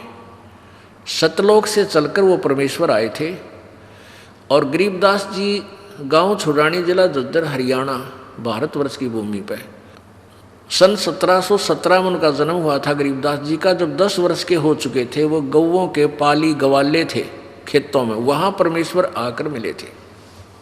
उसके बाद परमात्मा ने उनको साक्षात्कार कराया और अपना सतलोक दिखाया, जहाँ परमेश्वर रहते हैं, जहाँ से हम बिछुड़कर आए हुए हैं। तो आगे चल के गरीबदास जी ने परमात्मा कबीर जी की महिमा कलम तोड़ आँखों देखा हाल पूरा लिखा हुआ है, जिसको ग्रंथ सदग्रंथ साहिब हम बोलते हैं, जिनका ये पाठ चल रहा था 3 दिन उस अमरवाणी का। तो गरीबदास जी द्वारा लिखवाई गई वो वाणी है। तो गरीबदास जी का एक शिष्य था, गरीबदास जी कहीं सत्संग करने जा रहे थे, और वहाँ एक सहारनपुर का भूमड़ नाम का एक सैनी था, सैनी जाति से एक भूमड़ सैनी नाम का एक भक्त सहारनपुर का कहीं अपनी रिश्तेदारी में गया हुआ था। वहाँ गरीबदास जी सत्संग कर रहे थे। उस पुण्यात्मा ने सत्संग सुन लिया और गरीबदास जी से उपदेश ले लिया। फिर वो छुड़ानी जाने लग गए, जहाँ गरीबदास जी प्रत्येक पूर्णवासी को सत्संग किया करते थे। अब वो धीरे धीरे इतने प्रभावित हो गए वो भूमड़ जी, भूमड़ भक्त सैनी, के प्रतिदिन ना प्रति महीना सहारनपुर से चलकर छुड़ानी आने लग गए। पहले तो धीरे धीरे ज्ञान होता है, फिर इतनी श्रद्धा बन गई कि सहारनपुर से चलकर गांव छुड़ानी जिला झज्जर में वो प्रत्येक महीना आते। पहले ना तो कोई कन्वेंस थी, ना कोई रास्ते थे, पैदल आना सहारनपुर से चलकर। सहारनपुर से मेरे ख्याल में झज्जर छुड़ानी गांव 100 किलोमीटर से 150 से 200 किलोमीटर के आसपास है। अब वहाँ से पैदल चलना, और पहले वर्षा के दिनों में ये जैसे बीच में दरियाएं बहा करती थी, उन पर कोई पुल भी नहीं था, वो आते थे। वो ऐसे पिछले 1 वर्ष से ऐसा उसने प्रक्रिया कर ली। अब गरीबदास जी ने कहा, बेटा ऐसे दुख ना पाया कर, तू 1 आधा महीना छोड़ कर आ जाया कर। नहीं बोला, गुरुजी मेरे पर डटया नहीं जाता, मुझसे रुका नहीं जाता। तो गरीबदास जी बोले, कोई बात ना, ले बेटा तेरी मौज है। अब क्या हुआ कि गरीबदास जी ने भादुआ सुदी दूज को शरीर छोड़ना था। उससे पहले उस भगत से कह दिया, बेटा अब तू यहां मत आना, ये मेरा ऑर्डर है, आज के बाद यहां नहीं आएगा। अब भूमड़ रोने लग गया, भूमड़ भगत रोने लग गया। काफी रोता रहा कि गुरुजी ने भाई बड़ा आदेश दिया, क्या बात है, मेरे से कोई त्रुटि बन गई, कोई गलती होगी मेरे से। परमात्मा गरीबदास जी बोले, बेटा क्यों रो रहा है? कि जी यूँ रो रहा हूँ, मुझ दास से कोई गलती तो नहीं बन गई, आपने यहाँ न आने का आदेश, आपके दर्शन ना करने का आदेश दे दिया। परमात्मा ने कहा, गरीबदास जी ने कहा कि दर्शन ना करने का आदेश नहीं दिया मैंने, यहाँ न आने का आदेश दिया है। मैं तेरे पास वहीं आऊँगा बेटा। बालक मैंने शादी कर दी, 4 लड़के थे, 2 लड़की गरीबदास जी के पास संतान थी। लड़कियों ने शादी नहीं करवाई, ब्याह नहीं करवाया था, वो आजीवन ब्रह्मचारी रही थी अपनी भक्ति की। 4 बच्चों का ब्याह कर दिया। अब मैं फ्री हूँ बेटा, वहाँ आऊँगा तेरे पास, और तेरा बाग है बताते हैं वहाँ। अच्छा कहाँ जी, आपकी दया है, आपकी कृपा से ही तो सब कुछ हो रहा है। तो भाई उस बाग में मेरी एक झोपड़ी डाल दिए बेटा, मैं भी अपना भजन करूँगा और तेरे को सेवा दर्शन हो जाएंगे। तो बड़ा खुश होया, बड़ा खुश होया और वापस चला गया। अब इंतजार कर रहा है, गुरुजी आए नहीं, गुरुजी आए नहीं। उधर क्या हुआ, गरीबदास जी ने वो शरीर छोड़ दिया भादुआ सुदी दूज को सन 1778 में। तो 6 महीने हो गए। अब भूमड़ वहाँ रोए रोए जैसे धर्मदास जी रोया करते तरफ में, और इतना बुरा हाल हो गया, हे भगवान क्या हो गया। और उधर से उसका बाग सूख गया, बाग कति सारा में कीड़ा लाग के कति सारा सूख गया। उसने सोची भाई मेरे भगवत जरूर अवश्य गलती बनी है, जब गुरुदेव ने मुझे वहाँ दर्शन करने की मनाही कर दी, अरे इधर से यहाँ मेरा बाग सूख गया। अपने आप को कोस रहा है, अपने अपने अपने अवगुणों को ढूंढ रहा है, मैंने कौन सी गलती ऐसी कर दी जो गुरुजी रूस के मेरे थे। तो 6 महीने रोता रहा। बसंत पंचमी के दिन गरीबदास जी भादुआ में शरीर छोड़ कर बसंत पंचमी के दिन उसी शरीर में 61 साल की आयु के शरीर में, और वह भूमड़ के घर पर जाकर सच्चाई बोल दी। अब भूमड़ चरणों में पड़कर खूब रोया, है भगवान मन तने सोच ली थी कि मेरे से कोई गलती बन गई, गुरुदेव आप रुष्ट हो गया, पाए कोई ना। गरीबदास जी बोले, भाई कोई बात ना बेटा, थोड़ा सा लेट हो गया, मैंने काम हो गया था। और भाई मेरा जो ना उस बाग में झूपड़ी डाल दे, जो तेरे बाग है ना, यहाँ घर में तो मैं नहीं रह पाऊँगा, वहाँ के एकांत में भगत भजन कराया करूँगा। तो भूमड़ बोला, महाराज जी वहाँ तो बाग तो सूख गया। गरीबदास जी बोले, सूखे बाग में झोपड़ी डाल दे मेरी, कोई बात नहीं। अब गुरु जी की आज्ञा पा कर उसने वहाँ एक झोपड़ी, एक हट बना दी फूस फास डाल के। हफ्ते पाछे वो सारा बाग हरा भरा हो गया। गरीबदास जी वहाँ बैठते ही सारा नगर देखने आया, वो पूरा शहर देख, छोटा गांव था जब ये शहर बरवाला जितना, सहारनपुर, यानी 200 वर्ष पहले की बात है। तो सारा गांव नगर देखना यार, बहुत से उस चमत्कार से भूमड़ कहे मेरे ये गुरुजी हैं जिनकी मैं रोज महिमा गाया करता था, ये बड़े सिद्धि युक्त हैं, बड़े पहुँचे हुए महात्मा हैं। और भाई बहुत से मुसलमान और हिंदू गरीबदास जी के शिष्य वहाँ हो गए। अब क्या बात है कि वहाँ ये दास क्या बताना चाहता था, एक सिद्धि वो चोले धारे, एक सिद्धि नी तत्व विचारे। वहां एक लाल दास नाम का सिद्ध पुरुष था, उसका भी जहां गरीबदास जी का आश्रम बना हुआ छोटा सा, जहां उन्होंने दोबारा शरीर छोड़ा था, उसके साथ में ही 300-400 फुट की दूरी पर लाल दास जी का बहुत बड़ा मंदिर बना रखा है। वो शिव विष्णु पुजारी था। अब क्या हुआ कि वहाँ 35 वर्ष तक गरीबदास जी उसी रूप में रहे। हिंदू और मुसलमान दोनों ही गरीबदास जी के शिष्य बने, क्योंकि ये ज्ञान ही एकता उपजाने का है, उनका ऐसा ज्ञान है कबीर जी का। तो वहाँ शहर सहारनपुर शहर के अंदर एक आश्रम बना हुआ है, भूमड़ का पूरा घर था, वो उसका संतान नहीं थी। परमात्मा ने उसका कल्याण करना था, इसलिए उसको झंझट में फंसाया नहीं, तो उसने सारा ही अपना घर भी आश्रम के रूप में बना दिया था। आज भी वहाँ विद्यमान है। गरीबदास जी की परंपरा का एक आधा कोई भक्त वहाँ रह रहा है, ये दास देख के आया था। तो वहाँ 35 वर्ष की आयु के बाद शरीर छोड़ दिया, तो वहाँ उस बाग के अंदर ही उस शव को अंतिम संस्कार वहाँ दफना रखा है वो शरीर।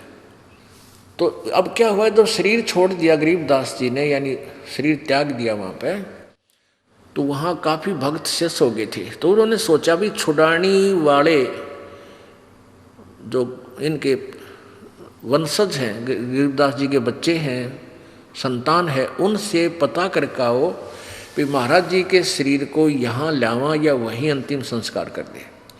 2 घोड़ों पर 2 व्यक्ति सहारनपुर से चले, छुड़ानी आए।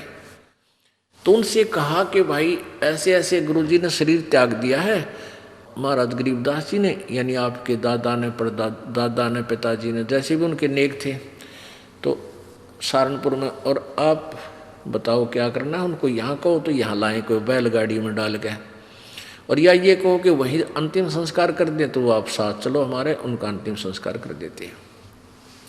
गांव वाले कहते हैं, भाई तुम क्या कहने लगे, वो उनके गरीबदास जी के वंशज यानी पोता पोती बेटा बेटी कहने लगे कि क्या कह रहे हो भगता आप, गरीबदास जी यानी गुरु महाराज तो 35 वर्ष पहले शरीर छोड़ दिया था, और ये इनकी यादगार बना रखी। छुड़ानी में एक छतरी बना रखी है, छतरी साहब बोल रहे हैं उसको, जहाँ गरीबदास जी के शरीर का अंतिम संस्कार कराया था, वो एक यादगार बना रखी है। वो छोटी सी थी, अब तो बहुत बड़ा मंदिर गाड़ दिया इनने। एक छोटी सी थी, जैसे आम यादगार सी बना देते हैं, ज़्यादा से ज़्यादा 10 फुट 5-7 फुट की ऊंची और 10 बाई 10 फुट चौड़ी। वो आज भी सेंटनों की विद्यमान है, जो ओरिजिनल है। उसके बाद उसके ऊपर और कुछ बना दिया। तो सारे गवाही के दें, और वो नो के ना भाई महाराज जी तो वहाँ शरीर छोड़ रखा है सहारनपुर में। तो उनका ना यकीन होया। 2 व्यक्ति घोड़े पर सवार होकर वहाँ से घोड़े लेकर और फिर वहाँ पहुँचे। वहाँ जाकर देखा जो कहते हो शरीर, और वही गरीबदास जी वहाँ शरीर छोड़ रखे। तो छुड़ानी वाले बोले, भाई इनकी लीला तो अपरंपार है, यही अंतिम संस्कार कर दो, वहाँ तो पहले हो चुका है। तो वो वही अंतिम संस्कार यानी नीचे एज इट इज शरीर दफना दिया, ऊपर यादगार बना रखी। ये दास वहाँ गया सन 1998 में। तो वहाँ देखा, यही बिल्कुल क्लियर देखने के लिए सच्चाई है या कैसा है, बिल्कुल सच्चाई पाई। और वहाँ विराजमान एक लेडी संत थी, उसने बताई कि जी ऐसे ऐसे सारी कहानी सत्य है। उनके समय का वहाँ एक पलंग भी है जिस पर गरीबदास जी विश्राम किया करते थे। वहाँ ग्रंथ साहिब भी यही लिखा हुआ था, हस्तलिखित उनके पास विद्यमान है। फिर वो देखा जा करके वो बाग में जहाँ उनका अंतिम संस्कार किया था, तो वो यादगार जो बना रखी थी वो लगभग 150 वर्ष पुरानी होकर के जीर्ण शीर्ण सी भरी थी। तो हमने उनसे कहा कि आपकी आज्ञा हो तो हम इसको दोबारा रिकन्स्ट्रक्ट कर दें, ना तो पड़ेगी को गिर के किसी को चोट लगेगी, कोई दर्शक होगा। तो वो कहने लगे जी ऐसे कर दो। फिर हमने क्या किया कि नीचे का पोर्शन नहीं छेड़ा, वो पुरानी छोटी छोटी ईंटों से बना हुआ था, उसके ऊपर की दोबारा से बढ़िया ईंटों से और एक अच्छा गुम्बद सा बना के वो तैयार किया। और उसके ऊपर पूरा एक बोर्ड लगा रखा है, पूरी कहानी लिखी हुई हमने कि ऐसे ऐसे ये हुआ था। अब कहने का भाव ये है दास का कि उन्हीं के साथ में एक लाल दास जी थे। तो उनके बारे में क्या प्रसिद्ध था कि वो अपने भक्तों के निकलता था तो मांगने जाता था आहार। एक कहता था मेरे पास हमारे घर भी आए थे लालदास जी, एक दूसरे शहर में कहता था यहाँ भी लालदास जी आए थे। तो वो एक सिद्धि बहुचोले धारे, उसके पास एक हल्दी की गांठ थी या हल्दी की एक ही गांठ थी, यानी एक सिद्धि थी, उसने महात्मा पा के गया। लालदास जी के क्या करते, उसने अपना नियम बना रखा था। वो सिद्धि से यानी वहाँ जाता था, गंगा पर स्नान करके आता था प्रतिदिन, सुबह उठता और गंगा पर स्नान करने जाता था और शाम को वो वापस आ जाता था। अब सुबह 4 बजे चलता, शाम ने आता, ऐसे उसने अपना मनमुखी नियम बना रखा था। एक बार वो बीमार हो गया, बीमार हो गया तो चिंतित हुआ। गरीबदास जी उनके पास जाते थे, उन्हें ज्ञान भी समझाते थे, पर वो अनाड़ी कति नहीं माना था। वो इतना बीमार हो गया कि उसको चिंता होगी कि भाई मैं अब स्नान नहीं कर सकूंगा गंगा में। तो गरीबदास जी उसको चिंतित देखकर कहने लगे, भाई चिंता ना करें, सवेरे गंगा यहीं आ जाएगी तेरे आसपास ही। अब उसने चिंता होगी कि भाई कैसे आवेगी। गरीबदास जी ने वहाँ जाकर खड़ा हो गया कि आजा लालदास। उस जहाँ लालदास जी का वो आश्रम है उससे 100 फुट की दूरी पर वह अब भी गंगा बह रही है, छोटी सी नाला सा है, उसको गंगा जैसा ही जल है उसमें। तो गरीबदास जी ने ऐसे इशारा कर दिया, थोड़ी सी दूरी से नीचे से अपने आप एक झरना सा फूटा और पानी बहने लग गया। अब लालदास जी सोचने लगे कि भाई क्या पता ये वही गंगा है या दूसरी। वो नहा तो लिया उस दिन, क्यों उसका तो प्रण नहा ले, फिर उसको चिंता होगी, उसको चिंता होगी कि गरीबदास ने मुझे बहका दिया हो और नहाने के लिए अपनी सिद्धि तो यहीं से को जल निकाल दिया हो। एक उसका चेला था लालदास जी का, वो गंगा पर स्नान करके आया था उस दिन, और उसकी धोती रह गई उधर, एक लोटा उस गंगा में बह गया, उस ओरिजिनल गंगा में हरिद्वार में। तो वो वहाँ आया, वो कहने लगा, गरीबदास जी बैठे, लालदास जी बैठे थे। लालदास बोला, रे कई दिन में आया, अगजी गंगा नहान गया था। अच्छा भाई, और ठीक? हाँ ठीक हूँ जी। और कहने लगा, जी एक लोटा भी रह गया मेरा, गंगा में बह गया, अरे एक धोती बह गई वहीं पर, तेज धारा थी। गरीबदास जी बोले, भाई यहाँ है तेरी धोती और लोटा, इस गंगा में पड़े हैं, यहाँ ये वही गंगा है जो वहाँ तू नहा आया है। अब लालदास जी ने सोचा, भाई जय इसके धोती लोटा यहाँ पा गए तो हम पर सचमुच या वाह गंगा है। दोनों तीनों उठ कर गए, वो धोती लोटा वहीं, और लोटा धोती और पड़ोस होकर वहीं पड़े, उन पैर साथ में गांठ कर, वैसे कच्चा ही गांठ था। वो लोटा उठाया, उस पर नाम था, उस भगत का नाम खुदवा रखा था उसने। ने बोला, महाराज जी तो सचमुच वाह गंगा में तो वहाँ हरिद्वार नहा था और वहाँ खूब गुम हुए थे, ये पाए यहाँ पर।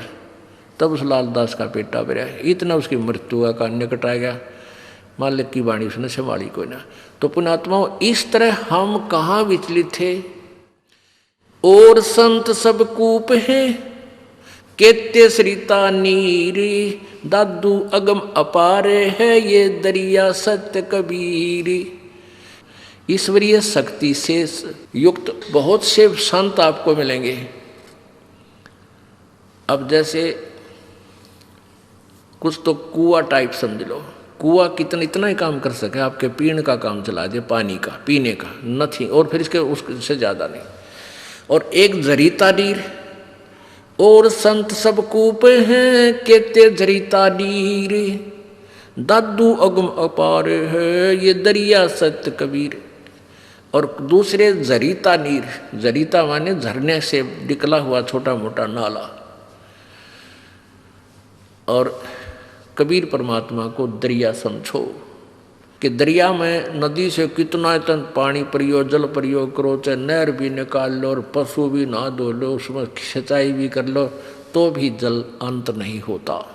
यानी पूर्ण समर्थ हैं कबीर जी। और भी संत छोटी मोटी सिद्धियों से ईश्वरीय शक्ति युक्त नजर आते हैं, लेकिन वो काम चलाऊ सरकार होते हैं। एक सिद्धि पांचों तत्नीरम, एक सिद्धि जो बज्र शरीरम, एक सिद्धि पीवे नहीं खाई, एक सिद्धि जो गुप्त छिपाई, एक सिद्धि जो ब्रह्मांड चलावे, एक सिद्धि सब नाद मिलावे, एता खेल खिलाड़ी खेले, सो हम हंसा पर गट बेले, 24 को ना दिल चावे, सो हंसा शब्द अतीत कहावे।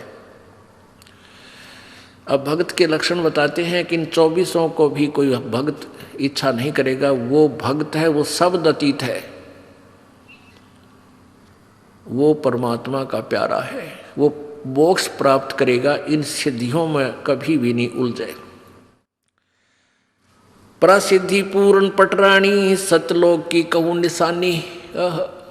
कबीर परमेश्वर के पास इन सब सिद्धियों की माँ, यानी सब सिद्धियों की जननी, पूर्ण सिद्धि, प्रसिद्धि पूर्ण पटरानी और सतलोक की कहूँ निशानी। सतलोक सुख सागर पाया और सतगुरु भेद कबीर लिखाया। हमारे सतगुरु कबीर परमेश्वर जी ने ही हमें इस ज्ञान को दिया। परमहंस देखो परवाना, जन कहता दास गरीब दीवाना। कि आप परवाना माने वो परमात्मा का वास्तविक संदेश, यथार्थ ज्ञान समझो, उसके आधार से भक्ति करो, तब तुम्हारा मोक्ष होगा। अब परमात्मा पाने के लिए हमारे अंदर कितना समर्पण होना चाहिए। जैसे हम पहले कहते थे, तन मन धन सब तेरा, तेरा तुझको अर्पण, क्या लागे मेरा। और चवन्नी दान नहीं कराया करते, चवन्ने नहीं दिया करते। एक हफ्ते में 100 रुपये का बूंदी का प्रसाद बांटा करते, मंगलवार का व्रत रख के, और गीत गाया करते नो, तेरा तुझको अर्पण क्या लागे मेरा। अब हम क्या कर रहे हैं, अब एक एक भक्त ऐसे बढ़ चढ़कर परमात्मा की प्यारी आत्मा इतने उभर रहे हैं, उनकी कथा सुना दूं तो आप हैरान रह जाओ, किस प्रकार समर्पित है मालिक पर, फिर किस तरह उनको परमात्मा दोनों हाथों दे रहा है। देते को हर देत है, जहां तहां से आने, अणदेवा मांगत फिरो, फिर परमात्मा सुने ना काने। जो दान करता है उसको भगवान अवश्य देगा, ये नियम है ईश्वर का। लेकिन कहाँ, सुपात्र को दान दे, कुपात्र को नहीं। अब जैसे अपने उपजाऊ खेत में बीज बोओगे समार पाक अच्छी तरह, तो डूंडा पाटेगा, यानी 1 एकड़ में 70 मन गेहूँ हो जा। अर्जा की तक कालर में अर्थात रेही में जाकर बो दोगे उतना ही बीज, वो बीज भी जल जाएगा। यानी कुपात्र इन झूठे गुरुओं के पास दान दिया भी आपका नहीं फल है। सुपात्र यानी अपने यथार्थ अपनी डहर में बोए, डहर में, डहर का अर्थ है उपजाऊ जमीन, उसमें बोए, फिर देखो कितना उपजे। यानी पूर्ण संत के माध्यम से किया हुआ दान आपको बहुत गुना वापस होकर मिलता है। और नी इच्छा जो दान करते हैं बगैर किसी मनोकामना के, उसके दोनों फल हैं। वो भक्ति में भी उसका जो है ना फल मिलता है, भक्ति में भी वो ऐड हो जाता है। जैसे परमात्मा कबीर जी कहते हैं, चिड़ी चोंच भर ले गई नदी न गट्टो नीरे, दान दिए धन घटे नहीं नो कह रे साहिब कबीर। परमात्मा अपनी मोर मार कर कह रहे हैं, अपना गवाही दे रहे हैं कि जैसे जल से चिड़िया चोंच भर लेगी दरिया से नदी तक, उसमें कोई फर्क नहीं पड़ता। इसी प्रकार आप दान करते हो, उस दान के देने से जैसे नदी का दान दिए धन घटे नहीं। आप कितनी कमाई करते हो विचार कर लो, आप कितना धन कमाते हो जिस दिन से आप अपने पैरों पर खड़े होते हो और जिस दिन तुम्हारा अंत होगा।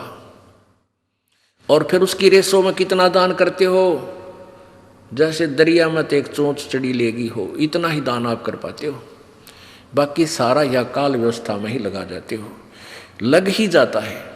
फिर उसका उस चढ़ी वाले चोंच का यानी थोड़े से दान किए हुए का आपको कितना फल परमात्मा देता, इस जन्म में सुखी करे और आगे जन्म में ये कई हजार गुना बना और दरिया पावे। यदि सुचारू विधिवत दान किया जाता है तो। वैसे ड्रामेबाजी अपनी मर्जी से दान करना, उसका कोई लाभ नहीं होगा। अपने आत्मा कई बातें आ जाती हैं जो तत्व ज्ञान है, और हम बालक हैं, भक्ति मार्ग में हमें ज्ञान नहीं था। एक तरफ तो ये कहते हैं बस जो जैसा कर्म करेगा उसको फल अवश्य मिलेगा, पाप करो चाहे पुण्य करो। और एक तरफ से परमात्मा कहते हैं गुरु बिन माला फेरते, गुरु बिन देते दान, गुरु बिन दोनों निष्फल हैं, चाहे पूछो वेद पुराण। अब गुरु जी के द्वारा दान नहीं किया गया वो व्यर्थ है, निष्फल है, बेकार है, ये भी कह रहे हैं। और फिर ये भी कहते हैं मन तो पावेगा अपना किया रे, भोगेगा अपना किया रे। मन तू पावेगा अपना किया रे, भोगेगा अपना किया रे। ये दोनों बात क्यों करवाई? हाँ, इसका भी एक एग्जाम्पल है। जैसे जब तक हमें संत परम नहीं मिलते तो हम दान करते थे। कोई भंडारा करता है, कोई किधर गौशाला धर्मशाला बनवा देता है, कोई प्याऊ लगवा देता है, कोई तीर्थों पर जाकर भोजन भंडारे साधु संत भक्तों को कराता है, उसका भी फल मिलता है, व्यर्थ नहीं है। और वो व्यर्थ भी है। ये दोनों बात कैसे हैं? ऐसे हैं कि जैसे किसी ने पुण्य बहुत कर दिया और परम संत मिला नहीं, झूठे गुरुओं का भी आड़ ले ली, झूठे गुरु भी बना रखे हैं, वो नकली हैं, तो वो क्या होगा कि उसका किया हुआ पुण्य उसे अवश्य मिलेगा, अगले जन्म में वो कुत्ता बन जाएगा। आपने देखा होगा कई कुत्ते, ड्राइवर तो होता मनुष्य और कुत्ता बैठा है माल्य काली का सीट पे, बैक सीट पे, और शीशे में झांकी में गन्नू देखा है बैठ के, बाढ़ मुँह काट गए, और मनुष्य उसका ड्राइवर है और उसका पालतू कुत्ता। और उस कुत्ते के लिए अलग से एक रूम होता है, और 2 हफ्ते में 2 बार वेटरनरी सर्जन यानी डंगरा का डॉक्टर उसकी चेकअप करके जाता है, 3 बार उसका स्नान कराया जाता है, सुबह सुबह सैर सपट्टे करा के लाता है, और बढ़िया भोजन आहार उसको मिलता है। जन साधारण मनुष्य को भी इतना अच्छी ट्रीटमेंट, इतनी सुविधा नहीं मिलती जो कि उस कुत्ते को मिली हुई है। अब उस नालायक प्राणी ने दान तो किया, और उस दान का, उस पुण्य का फल भी उसको मिल गया, पर मिला कुत्ते के रूप में। यदि वो परम संत की शरण में होता तो उसको मान ले पार ना होता तो ये सुविधा मिलती, कार भी मिलती, वेटरनरी सारी सुविधाएं मिलती, कूलर लगा हुआ उसके रूम में ये भी मिलता, और जो आज कुत्ते के रूप में मिली उसने। और मनुष्य जीवन होता तो कहीं ना उस जन्म में किता न किता परमात्मा की प्यारी आत्मा को संत फिर मिल जाता। अब उसने दान किया, वो किया हुआ कर्म मिला, अपना किया हुआ पा लिया, लेकिन कुत्ते के रूप में। आज तो उसने सारी सुविधा मिल गई, जो दान पुण्य किए थे भंडारे भंडूरे, और अगले जन्म में वो सूअर बनेगा। फिर क्या मिलेगा? फिर वो मिलेगा जो बता भी नहीं सकते हम, यहाँ कहते हैं विश्रम आवे, वो मिलेगा उसको खाने के लिए। तो कहने का भाव ये, परमात्मा हमें हर तरह से चौकस करना चाहते हैं कि जो तुम कर रहे हो फल वो भी मिलेगा, लेकिन वो फल यूजलेस होगा। गुरु बिन माला फेरते, गुरु बिन देते दाने, गुरु बिन दोनों निष्फल हैं, चाहे पूछो वेद पुराण। अब परम संत की शरण में आने के बाद और मोक्ष मार्ग की जो इच्छा रखते हैं उनको कितना समर्पण करना चाहिए। तन मन शीस ईश अपने पे, तन मन शीस ईश अपने पे, पहले में चोट चढ़ावे जब कोई राम भक्त गत पावे हो जी, जब कोई राम भक्त गत पावे हो जी। तन मन शीस ईश अपने पे, तन मन शीस ईश अपने पे, पहलम चोट चढ़ावे जब कोई राम भक्त गत पावे हो जी, जब कोई राम भगत गत पावे हो जी। भाई सतगुरु तिलक अजप्पा माला युक्त जटा रखवावे। सतगुरु तिलक अजप्पा माला युक्त जटा रखवावे। जत को पीन सत का चोला भीतर बेख बनावे। जब कोई राम भगत गत पावे हो जी। जब कोई राम भगत गत पावे हो जी। भाई लोक लाज मर्याद जगत की तरण ज्यों तोड़े बगावे। लोक लाज मर्याद जगत की तरण ज्यों तोड़े बगावे। कामनी कनक जहर कर जाने तब शहर अगमपुर जावे। जब कोई राम भगत गत पावे हो जी। जब कोई राम भगत गत पावे हो जी। कामनी कनक जहर कर जाने तब शहर अगमपुर जावे। जब कोई राम भगत गत पावे हो जी। जब कोई राम भगत गत पावे हो जी। तन मन शीस ईस अपने पे तन मन शीस ईस अपने पे पहलम चोट चढ़ावे। जब कोई राम भगत गत पावे हो जी। जब कोई राम भगत गत पावे हो जी। भाई जो पतिव्रता पति से राती आन पुरुष ना भावे। जो पतिव्रता पति से राती आन पुरुष ना भावे। बस पीहर में सुरत प्रीतम न्यो कोई ध्यान लगावे। जब कोई राम भगत गत पावे हो जी। जब कोई राम भगत गत पावे हो जी। भाई नंदा स्तुति मान बढ़ाई मन से मारे गिरावे। निंदा स्तुति मान बढ़ाई मन से मारे गिरावे।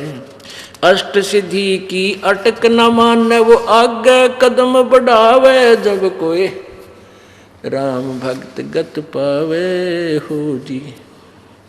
जब कोई राम भक्त गत पावे हो जी। भाई आशा नदी उलट के डाटे आडा बंद लगावे। आशा नदी उलट के डाटे आडा बंद लगावे। बव जल खार समुंदर माही बोहर न खोड़ मिलावे। जब कोई राम भक्त गत पावे हो जी। जब कोई राम भक्त गत पावे हो जी। भाई गगन महल गोबिंद गुमानी पलक माहे पहुँचावे। गगन महल गोबिंद गुमानी गगन माहे पहुँचावे। नित्यानंद माटी का मंदिर ये नूर तेज हो जावे। जब कोई राम भगत गत पावे हो जी। अब क्या बताते हैं, देखो नित्यानंद जी ये विष्णु जी के उपासक थे। और जैसा कि आपको बताया जाता है कि खेल का मैदान है ये भगवान वाला। अब जो जिला स्तर पर खेलते हैं उनके भी नियम वही हैं, और जो इंटरनेशनल स्तर पर चले जाते हैं खिलाड़ी उनके भी मर्यादा और नियम यही होते हैं। तो ये सभी पर लागू है, ये इस तरह की जो क्रियाएं हैं तो सभी करेंगे तभी वो अपने इष्ट धाम को प्राप्त कर सकेंगे। पहले तो गुरु पूरा हो और फिर समर्पण हो। तन मन शीश कैसे देना होता है, सिर काट कर नहीं देना। एक गुरु के 4-5 चेले थे और उनको शिक्षा देते थे, यही सेम ही गाइड होता है, सबकी एक जैसी गाइडेंस होती है। भाई गुरु जी को की आज्ञा का पालन अवश्य करना चाहिए, तभी जो है शिष्य गुरु जी से लाभ प्राप्त कर सकता है। भाई जो गुरु बचन पे डट गे कट गे फंद 84 के, कट गे फंद 84 के। वस्तु मिली ठोड़ की ठोड़, मिट गई मन पापी की दौड़। वस्तु मिली ठोड़ की ठोड़, मिट गई मन पापी की दौड़। भरम मिटे मथुरा काशी के, भरम मिटे मथुरा काशी के, भाई जो गुरु बचन पर डट गे रकट गे फंद 84 के। यानी इस तरह की कथाएं तो आम व्यक्ति भी बताता रहता है कि जो परम संत की बात को स्वीकार कर लेता है और गुरु जी के वचन का पालन करता है, आज्ञा का पालन करता है, वही गुरु जी जैसा भी जिस सत्र का वो गुरु है, वो उसका लाभ विशेष तभी प्राप्त करता है। तो एक दिन उस शिष्य गुरुदेव ने चेलों को यही कथा सुनाई, भाई गुरु जी की आज्ञा का पालन तो शिष्य नहीं करता, उसकी भक्ति नष्ट हो जाती है। और कुछ देर के बाद कहता है कि बच्चों आओ तुम, एक मेरा आदेश है कि मेरे सिर में 5-5 जूते मारो। अब चेले राम फंस गए धर्म संकट में। अब भाई गुरु जी का नहीं हाथ कर दिया तो बात बिगड़ गई, और आज्ञा का पालन ना हुआ तो नाश हो गया। बैठे रहे, सन्नाटा छा गया। अब गुरु जी कहता है तुम नहीं के शिक्षा दिया करता मैं, भाई बस हो गए फेल सारे। अब बैठे रहे, एक चेला उठा, अपना जूता निकाल के और गुरु जी के चरणों के पास बैठ कर अपने सिर में 5 मारे, पट पट। अब गुरु जी कहने लगे भाई डंडी मत मारा, मतलब मेरे सिर में कहा था, तेरे में नहीं। तो वो चेला कहता है दास का शीश भी तो आप ही का तो है। तो ये विवेक से समर्पण करना है, इतनी ही बात है कि गुरु जी की आज्ञा का यही पालन है कि जैसे गुरु जी कहे उस प्रत्येक मर्यादा का पालन करें। अब गुरु जी क्या कहेंगे, बेटा भक्ति कराया करो, परमात्मा ना भूलियो, बुराई छोड़ दो, बीड़ी शराब मांस तम्बाकू मत पीना। जब तुम ये ना मानोगे तो फिर किसी भगत क्यों डरे हो, यहाँ आने का फायदा क्या तुम्हारा। तो ये आज्ञा का पालन तक ये शीश देना है। और भाई सत्संग में जरूर आया करो, 100 काम छोड़ कर आया करो, ये आदेश होता है गुरु जी का। और यही पालन नहीं करोगे फिर भगत किसे, फिर लाभ इसे टिंडे मिलेंगे तुम न जिसे करोगे। अब क्या बताते हैं, तन मन शीस ईस अपने पे पहले हम चोट चढ़ावे, जब कोई राम भगत गत पावे। यानी ये ब्लाइंड फेथ का मार्ग है, भक्ति मार्ग। ब्लाइंड फेथ गुरु जी पर करना होगा। अब इस ब्लाइंड फेथ का लाभ उठा लिया नकली गुरुओं ने। अब भगत श्रद्धालु चले जाते हैं, गुरु जी जो कहते हैं भाई सही है। देखा है लाखों करोड़ों शिष्य ऋषि नकलियाँ के फंसे बैठे हैं, उनकी कोई थ्योरी नहीं, ABC नहीं जानते हुए, और वहाँ बेचारे नहीं बैठे रहते। वह गुरु जी जो कहते हैं सही है, क्योंकि वो श्रद्धालु गणे हैं, वो पुण्य आत्मा ज़्यादा है।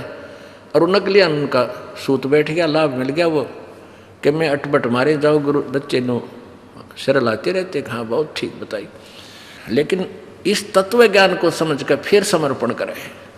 फिर अग्रम अग्रम नहीं रहने चाहिए। जिस दिन नाम ले लेते हो आप, उसके बाद नाम लेने से पहले हमने इतने ग्रंथ बना रखे, सारे पढ़ कर देख लो।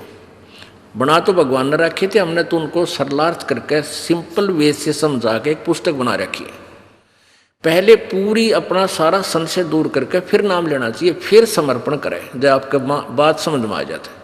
और नाम लेने के बाद फिर तुम सोचते हो ऐसा नहीं होता, गुरु जी क्या बता रहे हैं ऐसा ठीक नहीं है, वहाँ भी आपका नाम खंड हो रहा है। फिर ब्लाइंड फेथ करना चाहिए आपने। गुरु जी जो करे फाइनल, क्योंकि आप तो बालक हो, गुरु जी एक टीचर होता है। आप टीचर किस दृष्टिकोण से आपको समझा रहा है, आपकी बुद्धि वहाँ पहुँच भी नहीं रही, इसलिए आप यूँ कह रहे हो ना ऐसा तो ना लगता, ऐसा तो ठीक नहीं है। तो ये नहीं होना चाहिए। ये तो नाम लेने तो पहले होना चाहिए आप में, उसकी पूरी क्लियर करो उस कंसेप्ट को, फिर नाम ले लो। तो क्या बताते हैं भाई, सतगुरु तिलक अजप्पा माला युक्त जटा रखवावे। अब जैसे ऊपर बाल बूढ़ रखवा ले हैं, इतने बड़े बड़े दाढ़ी बढ़वा ली, या केवल एक कोपीन बांध कर सारा नी वस्त्र रहते एक लंगोट बांध लिया, कहते हैं ये लोग दिखावाकरण की आवश्यकता नहीं है। सतगुरु तिलक, तिलक जैसे आप लगाते हैं यहाँ माथे पे बिंदी सी, कहते हैं गुरु जी को यहाँ रखो, यानी शीश सिर पे माथे का तिलक, यानी अति पूजनीय। सतगुरु तो तेरा तिलक होना चाहिए, यानी उसको समर्पण होना चाहिए तेरा सब कुछ। और अजप्पा माला जो नाम दे रखा है श्वास का, वो अजप्पा माला, अजप्पा जाप होता है। वो तेरी माला, उसका स्मरण करता रहना। और युगत जटा रखवावे, युक्ति जो साधन गुरु जी ने बताया है, जो विधि बताई है, वो तेरी जटा है, उसकी उसी तरह तू चल, यानी ऊपरली जटा की जरूरत नहीं। और जत को पीन, यानी एक इष्ट पर आधारित रहना। व्यभिचारणी भक्ति मत करना, गीता जी में भी मना किया है। जो अव्यभिचारणी भक्ति करते हैं वही उस परम पिता को प्राप्त होते हैं। व्यभिचारणी भक्ति होती है एक इष्ट की बजाय 36 इष्ट, 36 देवताएं पूजा करे, वो व्यभिचारणी। जैसे एक लड़की अपने पति पर आश्रित ना हो करके अन्य पुरुष गमन करती हैं तो वो व्यभिचारणी कहलाती है। तो कहते हैं ऐसे नहीं चलेगा, केवल एक इष्ट और एक ही गुरु, नथिंग एल्स, जो वो बताओ वही करना होगा। तो यहाँ कहते हैं जत को पीन और सत का चोला, यानी पूरा खरा रहे, बकवाद नहीं करे, मन में दोष नहीं रखे, और भीतर बेख बनावे, अंदर अंदर साधु बने, बाहर दिखावा नहीं। नम्रता आवे, शुद्धता आवे, बुराई से दूर हो, चोरी चप्पा जारी नहीं करे, झूठ नहीं बोला, ये तेरा अंदर भेख बनावे। सत्य, सत का चोला भीतर बेख बनावे। फिर क्या कमाल करते हैं, क्योंकि ये मर्यादा करनी पड़ती है। लोक लाज मर्यादा जगत की, और तरण जो तोड़ बगावे। जैसे मीराबाई ने तोड़ी एक ठाकरों के घर में जन्म होके, और रविदास जी एक शूद्र जाति के महात्मा से नाम लिया, उसने लोक लाज को डीकड़े की तरह तोड़ के फेंक दिया और वो परमात्मा पाई। लोक लाज मर्यादा जगत की, जो हमने मर्यादा बना रखी है, क्या बना रखी है? बात में जाओगा भाई, और बेबे बहन वहाँ पटड़ा बिछाओगी, और नु कहेगी भाई आड़े खड़ा और मैं तेरी पूजा करूँगी, उसका तिलक लावेगी, उसकी आरती करेगी। क्यों? एक 4 अन्य फालतू दे दे भाई, सारा रोला यूँ है। अरे ओ भाई पहले भी वही था, आज भी वही है। आपका बहन भाई का एक नाता विशेष हो है, और बहन का हक है आप भाई जावे अपनी बहन के दुख में पहले दुखी हो जाकर, बात वाले दिन क्यों ड्रामा करे। पहले पूछा बेबे इतने पैसे की आवश्यकता, वो बता, और चीज़ चाहिए वह बता, उसकी आवश्यक वस्तु पहले ही प्रबंध कर दे, उस दिन ड्रामा नहीं करे। तो ये इस तरह की जो कहानी है, ये लोक लाद, ये मर्यादा जगत की बनाई हुई मर्यादाओं को ये नहीं करे। जैसे रक्षाबंधन बनाती है बहनें, भाई पर जाती है, भाई का रक्षाबंधन बांधती है कि तू मेरी रक्षा करिए। एक बहन कह रही थी रक्षाबंधन को मैं घर गई हुई थी अपने भाई का रक्षाबंधन बांधने के लिए, और भाई दुर्घटना में ग्रस्त हो गया, भाई की लाश मेरे पास आ गई। बताओ, वो ईब समझ में आवा है कि वो बेचारा मेरी रक्षा कहाँ करेगा जो अपनी ना कर सका। तो क्यों ना उस परमात्मा के बांधे हम जाकर रक्षाबंधन, कबीर परमात्मा की शरण में आए, उस सूत्र से बन जाए जो सबकी रक्षा करता है। तो इस तरह की जो मर्यादाएं हैं ये हमने तरण की तरह, यानी डीकड़ा सा तोड़ के फेंकना पड़ेगा। जो पति बरता पति से राती, आन पुरुष ना बावे। कैसे साधना करते हैं? कहते बस है पीहर में सुरत प्रीतम में नो कोई ध्यान लगा। ये हमारा मेडिटेशन। जैसे लड़की का ब्याह हो गया, शादी कर दी, पति के पास चलेगी, फिर वह महीने 20 दिन के अपने घर के लिए अपने पीहर आ जाती है, मायके आ जाती है, तो उसका एक पल भी अपने पति से दूर मन नहीं होता, और ना घर क्या न बेरा उसके मन में क्या सोच रही है, क्योंकि स्वाभाविक होता है। बच्चा जहाँ रहने लग जाता है वहाँ हर एक क्रिया में उसका ध्यान रहता है, भाई भैंस ना प्याई होंगी, फलाना काम ना कराया होगा, पति कदे भूखा रह गया हो, यानी 100 तरह की उस मन में उसको पता भी नहीं को वो क्या सोच रही है। तो जो पति भरता पति से राती, आन पुरुष निभावे, चाहे सोने का बन के खड़ा हो जाए दूसरा पुरुष, और पति भरता लड़की के मन में वो स्वप्न में भी नहीं आ सकता। तो ऐसे एक इष्ट और ऐसी लगन कि बस पीहर में और सुरत प्रीतम में, भाई नो मेडिटेशन लावे। ये है मेडिटेशन हमारा। भाई नंदा सतुति मान बढ़ाई, मन से मारे गिरावे। मान लिया आपकी कोई निंदा करता है, करने दे, बालक है इसने इतना बेरा है, और कोई आपकी सुख की बड़ाई करता है, भाई वो बड़ाई करे समझ लो कि मैं मांगण आया तेरे पे, सिद्ध है गायो। ये पति सीधी सी बात समझ लो संसारिक लोगों की। अगर आपकी बड़ाई करता है तो आपसे कुछ वस्तु इसने प्राप्त करनी है, ना तो यू कोई नहीं डूम की तरह गीत गावे। और वैसे कोई निंदा कर रहा है तो भाई यूँ करता है, कहाँ धक्के खान जावे है वहाँ के रखा है, देखो वो तीसरे दिन सत्संग में जावे है, वो निंदा करता है तो उसकी तरफ भी ध्यान नहीं दे, करने दे इसलिए करता रहेगा। इसको क्या पता बालक है। निंदा स्तुति और मान बढ़ाई मन से मार गिरावे, अष्ट सिद्धि की अटक ना माने आगे कदम बढ़ावे। इन 8 सिद्धियां भी रहा था कि इन 8 सिद्धि भी आ जाता तो भी इसकी तरफ ध्यान नहीं दे, भक्ति में मोक्ष की तरफ चले। बोलो सतगुरुदेव।